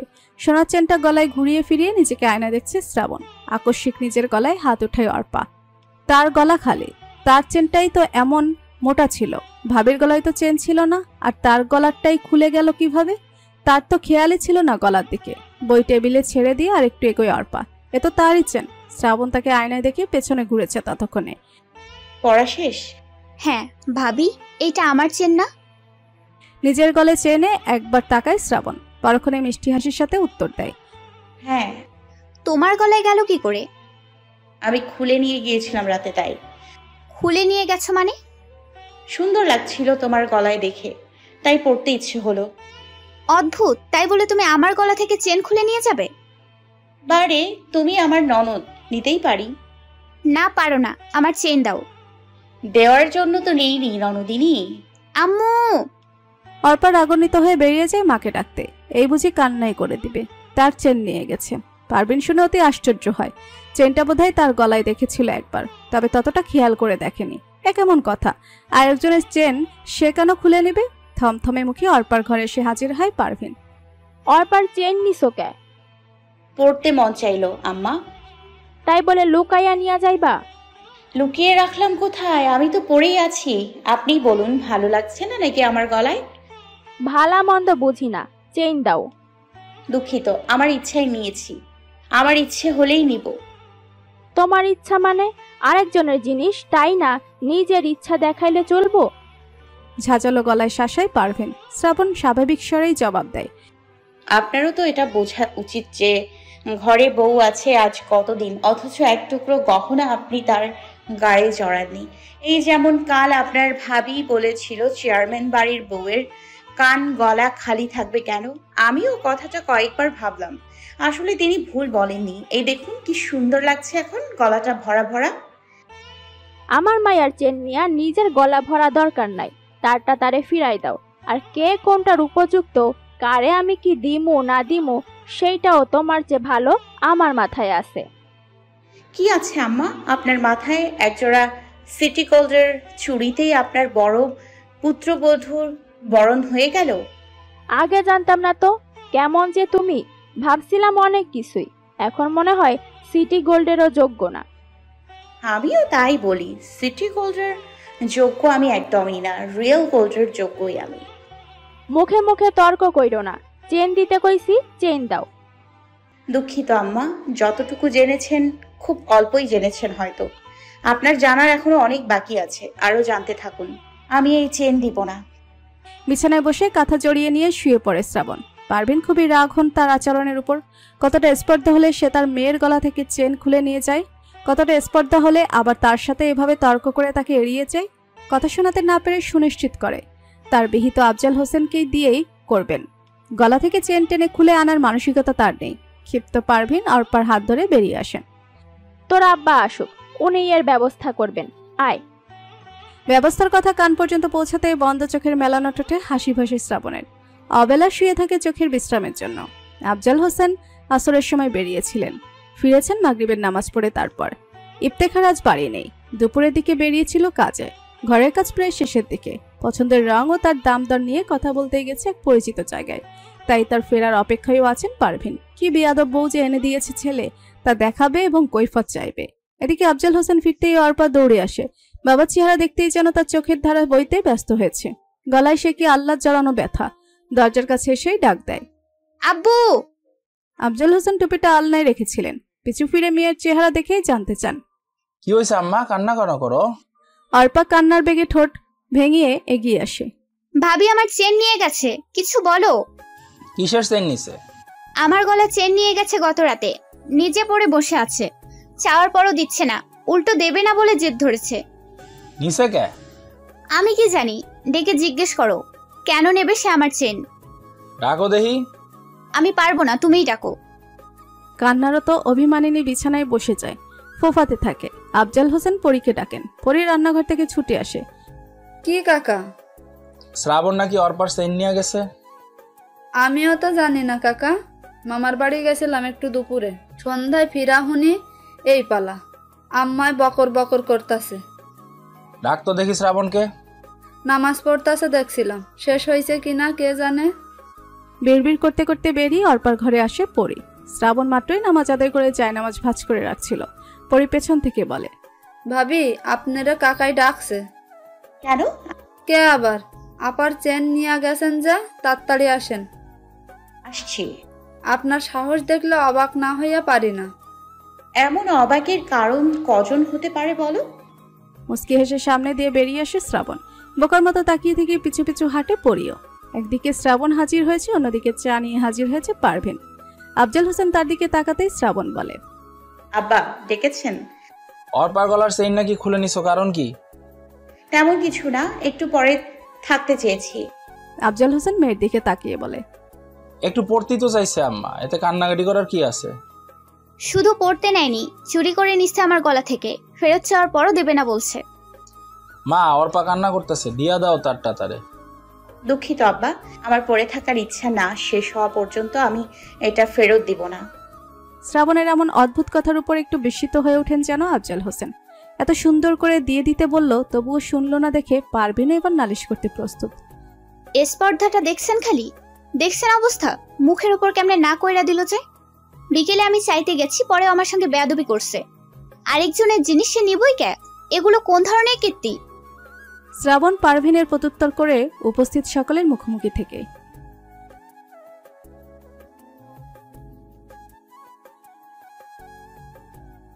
মাইয়ার প্রায় 1 ভরির চেন নিয়ে গেছে, এইটুকু বিষয় কও তুমি আবার।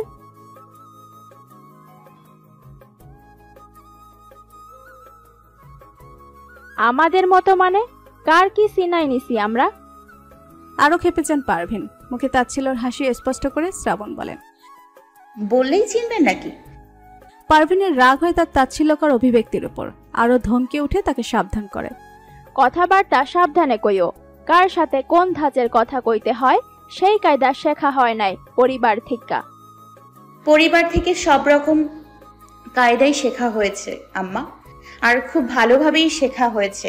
শিক্ষায় ত্রুটি থাকলে এই শ্রাবণ থাকতে, নয়তো আপনাদের স্বস্তির নিঃশ্বাস নিয়ে বাঁচতেও ত্রুটি হয়ে যেত। আরো আগেই কিছুটা ঝড় এসে আপনার সাজানো সংসার লণ্ডভণ্ড করে যেত। এই মনে করুন, আমার পরিবারের শেখানো কায়দার কারণেই তো হয়নি। চিন্তা নিয়েন না, স্বস্তিতে এমনিতেও বাধা আসবে আপনাদের, শীঘ্রই আসবে। শ্রাবণের তাণ্ডব লীলা ছাড়াই আসবে, অপেক্ষা করেন। আর হ্যাঁ, কাহিনী যখন এতটাই রটিয়েছে, তো এই চেনই আমি আর দিব না। ধমক নেড়ে কথা বলে চলে যায় শ্রাবণ। শুরু হয় আবারও পারভিনের ফুসলানো। বরাবরের স্পর্ধা যে কতটা জঘন্য রকম দেখিয়ে যাচ্ছে, কতটা দুর্ব্যবহার করে যাচ্ছে তার সাথে প্রতিনিয়ত, সবটাই ফুসলে যাচ্ছেন আফজাল হোসেনের সামনে। পরি হা হয়ে তাকিয়েছে শ্রাবণের যাওয়ার পানে। আফজাল হোসেন গম্ভীর মুখে শক্ত দৃষ্টি ফেলে রেখেছেন দরজার দিকে। কানে কথা সবই যাচ্ছে, তবে তিনি শ্রাবণের স্পর্ধটুকু মেপে গেলেন। কি ধরনের কথা বলে গেল তাকে মুখের উপর অপমান করে? কি চেয়েছে সে? এসব করে তার কি লাভ? সংসারে অশান্তি টানার চেষ্টা কেন করছে? তার কোনো ক্ষতি তো সে করেনি, তবে কিসের এত ঝাঁজ দেখাচ্ছে এখানে এসে? শ্রাবণ আজ রাতে একটু দ্রুতই শুয়ে পড়েছে। দিনে ঘুম হয়নি, অবসরতা এমনিতেও ঘুম নামায়। তাছাড়া রাতের খাবার নিজ হাতে তুলেই নিজের সময় মতো একটু তাড়াতাড়ি খেয়ে এসেছে। কথায় মনোমালিন্য হওয়ায় ঘরের পরিবেশ একটু থমথমে। বিপু ঘরে এসে ঘটনা শুনে একটু তবদা খেয়ে আছে যেন। এসব কি শুনছে? এত ভালো ভাবির বিরুদ্ধে তিনি এটা করতে পারলেন? সে তো আর জিজ্ঞাসা করতে আসতে পারে না। তবে মনে মনে সংশয় ঠিকই ছিল, ভাবি এমন ছোট হওয়ার মতো কাজ কেন করতে যাবে অযথা। বাইরে ঝিরিঝিরি বৃষ্টি পড়ছে আজ কতদিন বাদ। শ্রাবণের একটু চিন্তা হচ্ছিল ইফতেখারের জন্য। লোকটা সে কখন বেরিয়েছে, ফেরার নাম নেই। এখন এলেই না ভিজতে ভিজতে আসতে হবে। শুয়ে থাকলেও ঘুম নামেনি চোখে। চোখের পাতা বন্ধ করলেই কত কল্পনা জল্পনার প্রজাপতির মতো উঠতে থাকে। কিছুটা সময় পরে মোটরসাইকেলের শব্দ পায়, বুঝতে পারে ইফতেখার এসে গেছে। নিশ্চিত ওই ঝিরিঝিরি বৃষ্টিতে ভিজে এসেছে। অর্পা যেন বসেই ছিল, ভাই এলে ভাইয়ের কাছে বিচার দিতে ছুটবে। ঠিক তাই গেল। মোটরসাইকেল বারান্দায় তুলতেই ঝটপট বেরিয়ে আসে সে। ইফতেখারের টি শার্ট আধ ভেজা হয়ে আছে, কাঁধের সাইডটুকু পুরোটাই ভিজে গেছে। অর্পা কাছে এসে মুখটা গোমরা করে বলে, জানো ভাইয়া আজ ভাবি কি করেছে? ইফতেখার মোটরসাইকেল ঠিক করে রাখতে রাখতে বলে, কি করেছে? আমার গলা থেকে চেন নিয়ে গেছে। বিশ্বাস না হলে দেখো গিয়ে, ভাবির গলায় আমার চেন। কোথায় নিয়ে গেছে চেইন? কোথাও না, ঘরেই আছে। রাতে ঘুমের মধ্যে খুলে নিয়ে গেছে, সারাদিন নিজের গলায় দিয়ে ঘুরছে। সামান্য হতাশাতেও নিঃশ্বাস ফেলে ইফতেখার পুনরায় মনোযোগ দেয় কাজে। জিজ্ঞেস করে, কেন? নিজেই জিজ্ঞেস করো কারণ। আচ্ছা করব, যাও। এখনই করো। ইফতেখার একটু বিরক্ত হয়, চোখ মুখের গহব্বরে বিরক্তি থাকলেও ধীর গলায় বলে। ভাইয়ের বিরক্তির কারণ হয়ে মন খারাপের ভার আর একটু বেড়ে যায় অর্পার। মুখ মলিন করে ফিরে আসে ঘরে। ভেজা টি শার্ট খুলে বারান্দাতে নেড়ে দিয়ে ইফতেখার ঘরে চলে গেছে। এদিকে পারভিন বেরিয়ে এসেছে নিজের ঘর থেকে। দুই ভাই বোনের কথা তার কানে গেছে, এদিকে শ্রাবণের কানেও এসেছে। পারভিন অর্পার ঘরের দরজায় দাঁড়িয়ে একবার শ্রাবণের দিকে দেখে, মশারির ভেতর ঘুমাচ্ছে। পরক্ষণে মেয়ের উদ্দেশ্যে বলে, বাইরে থেকে ঘরে আসতে দেরি, এখনই দৌড়ায় যাওয়া লাগবো তোর? অর্পার মুখ আরো মলিন হয়ে যায়। পারভিন শক্ত চোখে তাকিয়ে চলে গেলেন। ইফতেখারের তখনকার কথা শুনেও মুখের ক্লান্তি দেখে পারভিন নিজেও কিছু বললেন না তাকে। খাবার দিতে লাগলেন চুপচাপ। পরিও ঘুমাতে চলে গেছে থালাবাটি একটু এগিয়ে দিয়ে। ইফতেখার ধীরে সুস্থে খাওয়া শেষ করলো রান্নাঘরে বসে। পরক্ষণে হাঁটতে হাঁটতে এসেছিল অর্পার কথা এবার ঠিকঠাক শুনতে, কিন্তু এসে দেখে ঘরের দরজা বন্ধ। সবাই ঘুমিয়ে পড়েছে হয়তো, তাই আর ডাকেনি। এই ব্যাপার জানা হয়েছে তার সকালে নাস্তা চলাকালীন। তখনও পারভিনের সামনে বসেই খাচ্ছিল। শ্রাবণ ঘর থেকেই তেমন বের হয়নি। বাইরে বৃষ্টি হচ্ছে, মাঝরাতে ঝুম বৃষ্টি হয়েছিল। ভোর থেকে দেখছে কখনো বাড়ে তো কখনো কিছু কমে আসে, কিন্তু সেরে ওঠার নাম নেই। তাই বৃষ্টিমুখর সকালের সময়টা কাটিয়েছে সাহিত্যের বই নিয়ে। নাস্তাও করা হয়নি, আবার ঘুম ঘুম পাচ্ছে বই পড়তে পড়তে। মিনিট 5 হয় অর্পা বেরিয়েছে স্কুলের জন্য। একবার বলছিল যাবেই না, বৃষ্টির গতি একটু কম দেখে আবার বেরিয়ে পড়লো ছাতা হাতে। বিপু গেল সাথে, রিকশায় তুলে দিতে। যাওয়ার আগে ইফতেখারকে দেখে গেলেও কথা বলেনি। গতকাল ভাইয়ের বিরক্তির প্রতিক্রিয়ার উপর অভিমান হয়েছে অর্পার। ঘরে শ্রাবণ একা, দরজার দিকে বাইরে তাকিয়েছিল একটু আনমনাবেশে। এমনি হনহনে পায়ে নাম ধরে রেখে হাজির হয়েছে ইফতেখার। শ্রাবণ ডাকে সাড়া দিয়ে নেমে দাঁড়িয়েছে বিছানা ছেড়ে, বইটাও হাত থেকে রেখে দিয়েছে খাটে। ইফতেখারের মুখে তাকিয়ে দেখে একরাশ বিরক্তি, মেজাজও খিটখিটে। পারবেন শুধু চেনের ব্যাপারটাই জানায়নি, অতিরিক্ত কথা শুনিয়েছে তাকে এই বাড়ি বউ করে নিয়ে আসার কারণে। মায়ের একের পর এক অপছন্দমূলক কথাই তার রাগের কারণ। মাঝে মিথ্যা বলেছে এমনটাও না, শ্রাবণ কর্তৃক অপ্রত্যাশিত ব্যাপারগুলো নিয়েই ফুসলিয়েছেন। ছেলেকেও বকেছেন, কি অশান্তি এনে দিয়েছে তার সুখের সংসারে। তারই কিছু কৈফত চাইতে সামনে দাঁড়িয়েছে ইফতেখার, শক্ত গলায় জানতে চায়, অর্পার গলা থেকে নাকি চেইন নিয়ে গেছো? শ্রাবণ জানতো ইফতেখারও বাদ যাবে না, আর তাই প্রস্তুতি ছিল এই ব্যাপারে। ধীর নিঃশ্বাস ফেলে দৃষ্টি ক্ষণিকের জন্য অন্যত্র সরায়। পরক্ষণে তার চোখে তাকিয়ে জবাব দেয়, হ্যাঁ নিয়েছি। কেন? পড়তে ইচ্ছে হলো। এটা কোন ছ্যাঁচড়ামি? তুমি আরেকজনের গলা থেকে চেইন কেন নিয়ে যাবে? আমার গলায় নেই যে, তাই নিয়ে গেছি।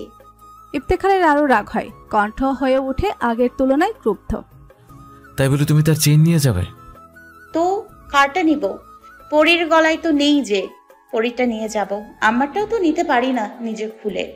আর ননদের চেন নিয়েছি পরার জন্য, তাতে কি এমন যখন কিছু করে ফেলেছি? নিবেই কেন? সে তো তোমাকে নেয়নি। চেইন দাও। পিঁপড়ার ব্যাপারটা যখন হাতির পিঠ পর্যন্ত উঠে গেছে, আমি সিদ্ধান্ত নিয়েছি যে এটা আর দিব না। দিবে না মানে? দিব না মানে দিব না। আমি দিতে বলছি, রাগ বাড়িও না বলছি। রাগ মনে হয় আমারও বাড়ছে। চাইছো কি তুমি? বেশি কিছু না, এটা পড়ে থাকতে চাইছি। ঠিক আছে, আপনি যখন বলছেন তো দিব, তবে এখন না। আমার পড়ার শখ যখন শেষ হবে তখন দিয়ে দিব।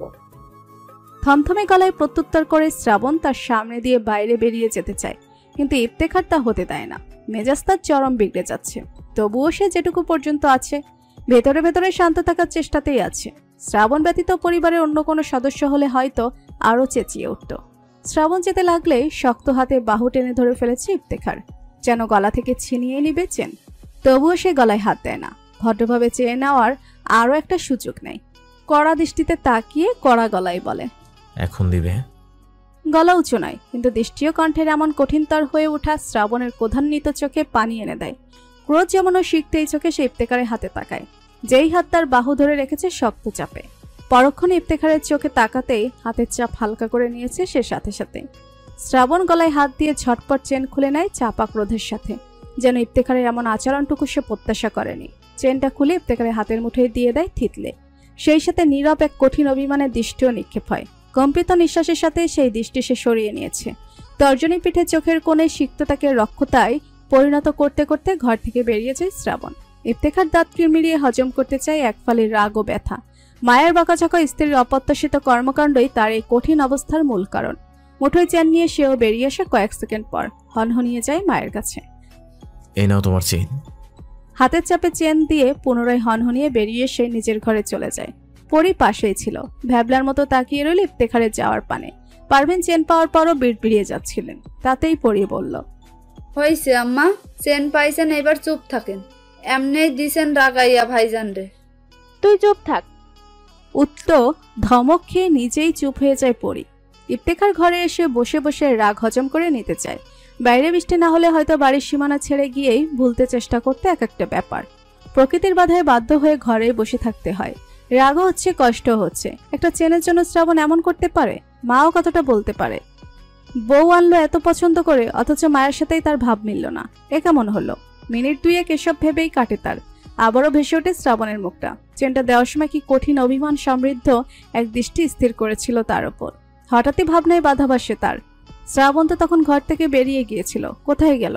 ইফতেখার সাথে সাথেই বেরিয়ে এসে বাইরে উঠোনে তাকিয়ে হেঁটে চলছিল অর্পার ঘরে পুনরায় দেখতে।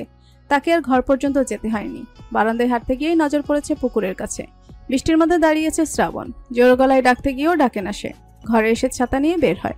একাকী বিষণ্ণতা বরণে বৃষ্টি বিলাস করছিল শ্রাবণ। স্থির তাকিয়েছিল পুকুরে বাধাহীন আশ্রে পড়া বৃষ্টির ফোঁটাগুচ্ছের দিকে। এক এক ফোঁটা বৃষ্টি ভরা পুকুরটাকেও কাঁপিয়ে যাচ্ছে রীতিমতো। মৃদু বেগের হাজারটা ঢেউ খেলে যাচ্ছে সেকেন্ডে সেকেন্ডে। তাদের খেলাই দেখছে শ্রাবণ এতক্ষণ ধরে। হঠাৎ একাকিনীর নিঃসঙ্গতা ভাঙতে এলো ইফতেখার। নিজের মাথার ছাতা কিছুটা শ্রাবণের দিকে এগিয়ে বলে, এই সকালবেলা ভিজছো কেন? দাঁড়িয়ে দাঁড়িয়ে ঘরে যাও। গলা তার একদমই শান্ত।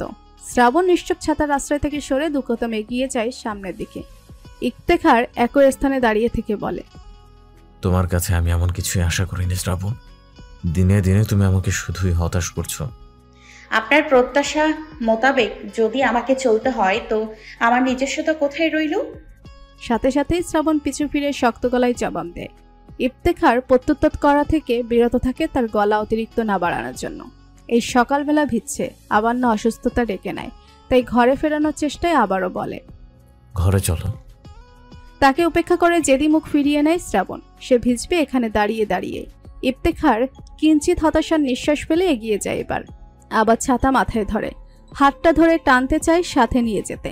শ্রাবণ পুনরায় একই মেজাজে তাকিয়ে ঝাড়ি মেরে হাতটা ছাড়িয়ে নেয়। কটাক্ষ দৃষ্টিতে একবার তাকিয়ে হনহন পায়ে চলে যায় ঘরের দিকে। ঝাড়িতে হাতে যতটুকু না কম্পন অনুভব হয়েছে, হৃদয় যেন তার চেয়ে বেশি তিক্তির করে কেঁপে উঠল। মায়ের রাগ কেন এমন বউ ঘরে তুলল? বউয়ের রাগ কেন এমন করে শখের বস্তু কেড়ে নিল? উভয়ের শখের শিকড়টা যেন সেই তুলে নিল মৃত্তিকার বুক থেকে। সেই ব্যথা নিয়ে ছাতা মাথায় এবার ঠিকই বাড়ির সীমানা ছেড়ে রাস্তায় এসে দাঁড়ালো ইফতেখার।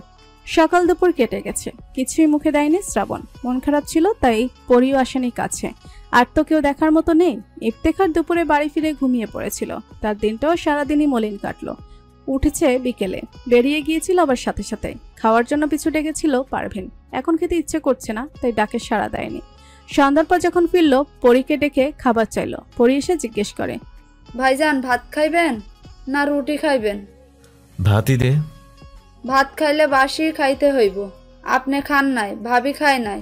দিনের সব ভাত রইছে, গরম কইরা দিমু না তেলে ভাজা ভাজা কইরা? শ্রাবণ ভাত খায়নি? বুড়ুকোসকে জিজ্ঞেস করে ইফতেখার।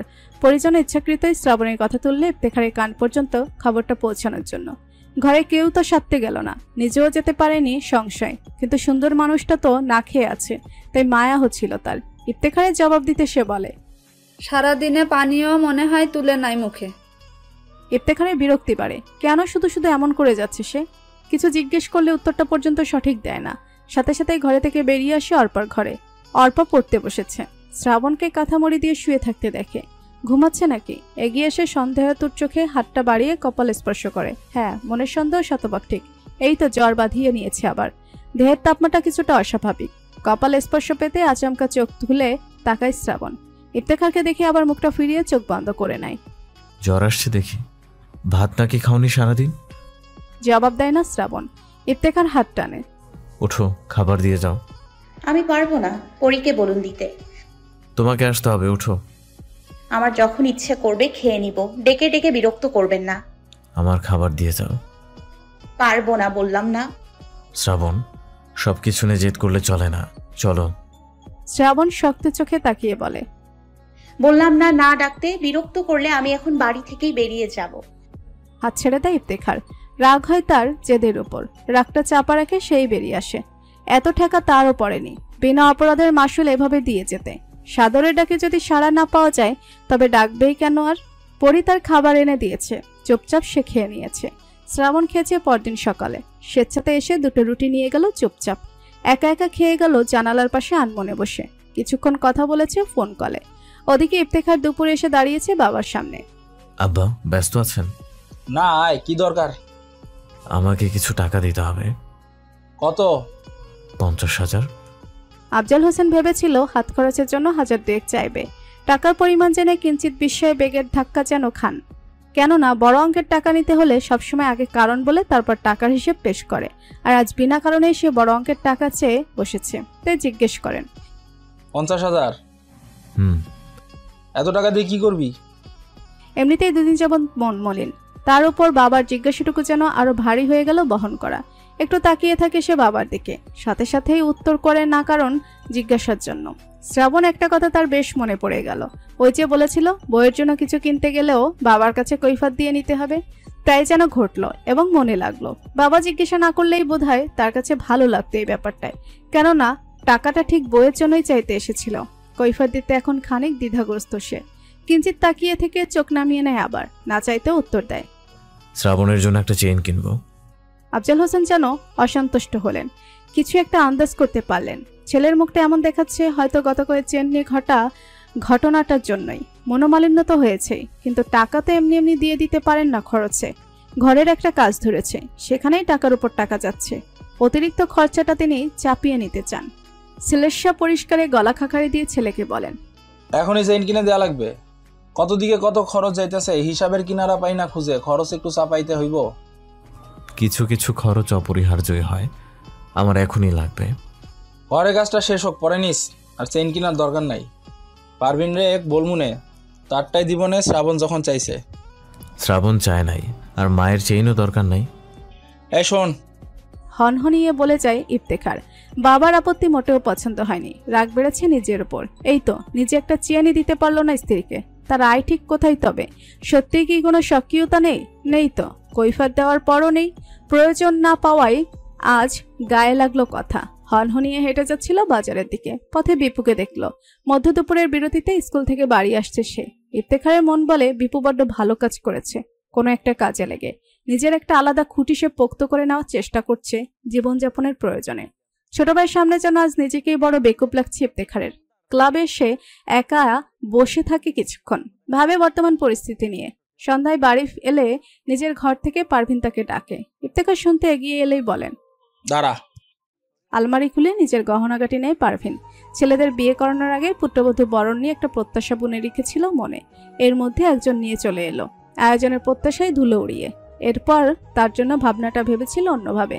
গুণ দেখে গহনা জড়িয়ে দিবে পুত্রবধূর গায়ে। রূপ দেখে শুরুতেই ভালোই লেগেছিল, কিন্তু দিনের পর দিন আচরণে লক্ষ্য করতে গিয়ে ভাগটুকু আর দেওয়া হলো না। এখনো দিতে ইচ্ছুক না। যে মনে জায়গা করতে পারেনি তার দেহের শখের গহনা কেন গড়ে দিবে সে? তবুও আফজাল হোসেন আজ দুপুরে বলাতে নিজের মোটা গড়নের চেনটা গলা থেকে খুলে নিয়েছে। গহনার বাক্সে রাখা আছে চিকন গড়নের একটা। ছেলেকে দাঁড় করিয়ে দুটো চেনই হাতে নিয়ে সামনে দাঁড়িয়ে বলে, কোনটা নিবি নে, তবুও শান্তি চাই আমি। একবার চেনে আর একবার মায়ের মুখে তাকে ইফতেখার। একটা চেনে স্পর্শ না করে বলে যায়, তোমার কোনোটাই লাগবে না, তুমিই দুইটা পরে বসে থাকো। পারভিন চেন হাতে কটাক্ষ চোখে দাঁড়িয়ে থাকে ছেলের যাওয়ার পানে তাকিয়ে। তার পছন্দের গুরুত্বের দিতে চাইল না, তবুও রাগ কেন দেখাবে সে? ইফতেখারের পরোয়া নেই পিছু পথে। খ্যামটা মেজাজে ঘরে এসে দরজা চাপিয়ে দিয়েছে। দুইটা চেনই তো ছিল মায়ের কাছে, তো ছেলের বউ যখন পড়তেই চেয়েছিল, দুদিন ধরে ব্যাপারটা গড়াগড়ি না করিয়ে কি তিনি পারতেন না তখনই একটা দিয়ে দিতে? কেন নালিশ সালিশের সৃষ্টি করে গেলেন? অশান্তি সৃষ্টি কে করলো তবে? ইফতেখারের রাগ হচ্ছে, নিজের কাছে থাকা টাকা মেলানোর চেষ্টা করছে। শ্রাবণ যখন চেন নিয়েই একটা কাহিনী সৃষ্টি করেই গেল, সে যেভাবেই হোক তার একটা চেন করে দেবে। শুধু তাই না, ভাবছে নিজের জন্য। কৈফিয়ত দিয়ে টাকা যেন আর না চাইতে হয় বাবার কাছে। কিছু করতে হবে তাকে, সক্রিয়তা অর্জন করতে হবে। পরীকে ডেকে একবার শ্রাবণের খবর নিল জ্বর বেড়েছে কিনা। পরি জানিয়ে গেল জ্বর নেই, হাঁচি দিচ্ছে সারাদিন। ওষুধের কথা জানতে চাইলেও মধ্যস্থতা রক্ষা করা পরি জবাব দিয়ে গেছে লাগতো না। পরবর্তী দুদিনেও শ্রাবণের সামনে দাঁড়ায়নি ইফতেখার। বিনা দোষে তাকে হেলা করায় অভিমান জন্মেছে কিছুটা। আজ দাঁড়িয়েছে প্রয়োজনে। মোটরসাইকেলে চড়ে বাড়ি ফিরতে শ্রাবণকে পেয়ে গেছে সামনে।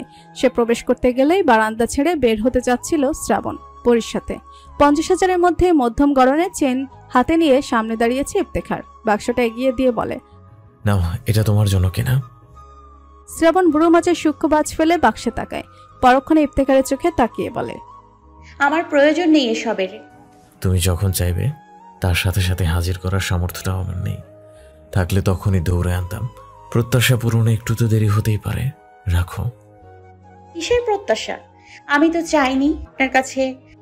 চাও নেই, কিন্তু বুঝতে দেরি হলো। সেদিন কি সব দায়িত্বের কথা বলছিলে, এখন বুঝলাম কোনটা আসলে আমার দায়িত্ব। আপনার কোনো দায়িত্ব পালন করতে হবে না। হালকা জিনিস হালকাই থাকতে দাও শ্রাবণ, বেশি গভীর করার প্রয়োজন নেই। ধরো এটা। আমার লাগবে না। শক্ত গলায় কথা বলে তাকে উপেক্ষা করে হনহনিয়ে বারান্দা ছেড়ে উঠোনে বেরিয়ে যায় শ্রাবণ। পিছু থেকে রাগান্বিত গলায় ধমক দেয় ইফতেখার। শ্রাবণ। কে শুনে কাকে? তার যাওয়া সে চলে গেছে। গোয়ালে নতুন সদস্য জন্মেছে। দেখতে গেছে শ্রাবণ তাকে। ইফতেখার বিরক্তি নিয়ে ঘরে চলে গেছে। বাক্সটা বিছানায় থিতলে রাখতে গেলে ফ্লোরে পড়ে যায়। উপরের কভারটায় ফাটল ধরে তাতে। হতাশার সাথে আবার ঠিকভাবে তুলে রাখে ইফতেখার। খিটখিটে মেজাজে কোনো কিছুই ভালোভাবে ঠিক জায়গায় রাখা যায় না যে। যত্নে তুলে রাখা জিনিসগুলোই সুষ্ঠু সুন্দরভাবে সজ্জিত থাকে যথাস্থানে, হোক সেটা কোনো বস্তু কিংবা সম্পর্ক। কিছুক্ষণ পর যখন শ্রাবণকে একা ঘরে শুয়ে থাকতে দেখলো, নিজের ঘরে এসে চেনটা আবার নিয়ে গেল ইফতেখার। অর্পার ঘরে এসে দরজা চাপিয়ে দিল ভেতর থেকে। দরজার শব্দও ফিরে তাকায়নি শ্রাবণ। বুঝতে পারলো ঘুমাচ্ছে সে।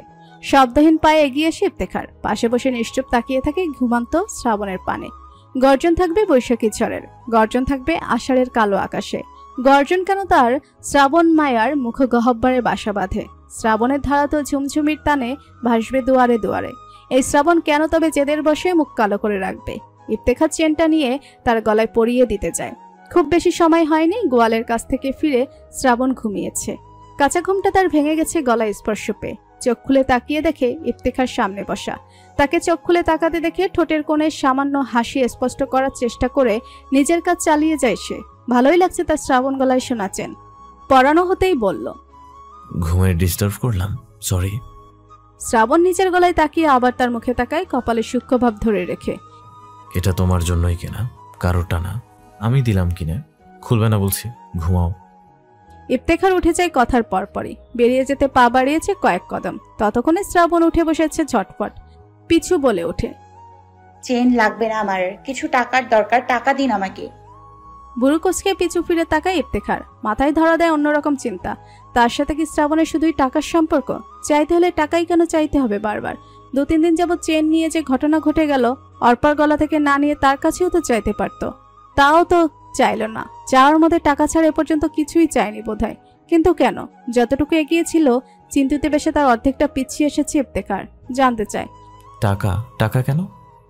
দরকার আছে। তার থেকে চোখ ফিরিয়ে নিয়ে জবাব দেয় শ্রাবণ। সন্দেহাতীত গলায় ইফতেখার জিজ্ঞেস করে বসে, অর্পার চেইনটা কি তুমি বিক্রির জন্য নিয়েছিলে? তবে নিরুত্তর বাইরে তাকিয়ে বসে থাকে শ্রাবণ। ইফতেখার পাশে বসে বলে, একটা কথা এতবার জিজ্ঞেস করতে হয় আমাকে? এ পর্যন্ত কতবার জিজ্ঞেস করেছি, অর্পার চেইনটা তুমি কেন নিয়েছো? জবাব দিয়েছো? কোনো কিছুর পরিষ্কার উত্তর দাও না কেন আমাকে? কারণ আমি মানুষটাই ভেজাল। সবকিছু ভেজালে রাখলে চলে না। সমস্যা যখন তৈরি হয়ে যায়, এর খোলাসা হওয়াটা জরুরি। আমি জানি তুমি এমনটা নও যেমনটা রটেছে। চেন নিয়ে আমি আর কোনো কথাই শুনতে চাইছি না, আর না চাইছি কিছু বলতে। আপনি প্লিজ থামুন, আর টাকা দেবেন কি না বলুন। এই চেইনও আমার লাগবে না। ঠিক আছে, বললাম না আর সেসব, কিন্তু টাকা দিয়ে তুমি কি করবে? কিঞ্চিত সময় নিয়ে হাঁটু জড়িয়ে বসে শ্রাবণ। হাঁটুতে তাকিয়েই বলে, বলিনি আপনাকে আমি দেনায় আছি, দেনা পরিশোধ করব। হিসেব করে জানাবে বলেছিলে। কত? আপাতত 10,000 দিন। সব মিলে কত? এত প্রশ্ন কেন করেন? দিতে সমস্যা? এই চেন নিয়ে যান, এটা ফেরত দিয়ে টাকা দিন। দিতে সমস্যা কিনা সেটা বড় কথা না, তোমার বলতে কেন সমস্যা সব সময় হয়ে থাকে? কিছু জিজ্ঞেস করলে মেজাজ দেখাও আমার সাথে, পরিষ্কার উত্তর করো না। আমি তো নিষেধ করিনি তোমাকে, প্রয়োজনে আমার কাছে চাইতে, তারপরও কেমন অপ্রত্যাশিত একটা ঘটনা ঘটিয়ে পরিবারের শান্তি নষ্টের কারণ বনে গেলে আমার দোষটা কি বলো একটু? এমন অশান্তি দুশ্চিন্তামূলক চাপে কেন থাকতে হয় আমাকে? আপনার কোনো দোষ নেই, চাপটাও আপনি ইচ্ছাকৃত নেন। এমন পরিস্থিতির জন্যই তো নিতে হয়। স্পষ্ট জানাও না কেন আমাকে কিছুই? বলবো, এখন আমার ভালো লাগছে না। আপনি টাকা দেবেন কিনা সেটা বলুন। পুনরায় পাশে বসে ইফতেখার শান্ত গলায় বলে, তুমি আমার কাছে বারবার মিথ্যা বলেছ শ্রাবণ। টাকা দিব আমি, কিন্তু কেন দিব সেটা আমাকে জানতে হবে। জানাচ্ছি না, প্রতিবার তো জানিয়েই দিচ্ছি। সত্যটা জানাচ্ছ না? হ্যাঁ, মিথ্যুকই। আমি তোমাকে মিথ্যুক বলছি না। শ্রাবণ তার চোখে তাকিয়ে বলে, সত্য বলছি না যখন জানেন, তবে মিথ্যুক নয় তো কি?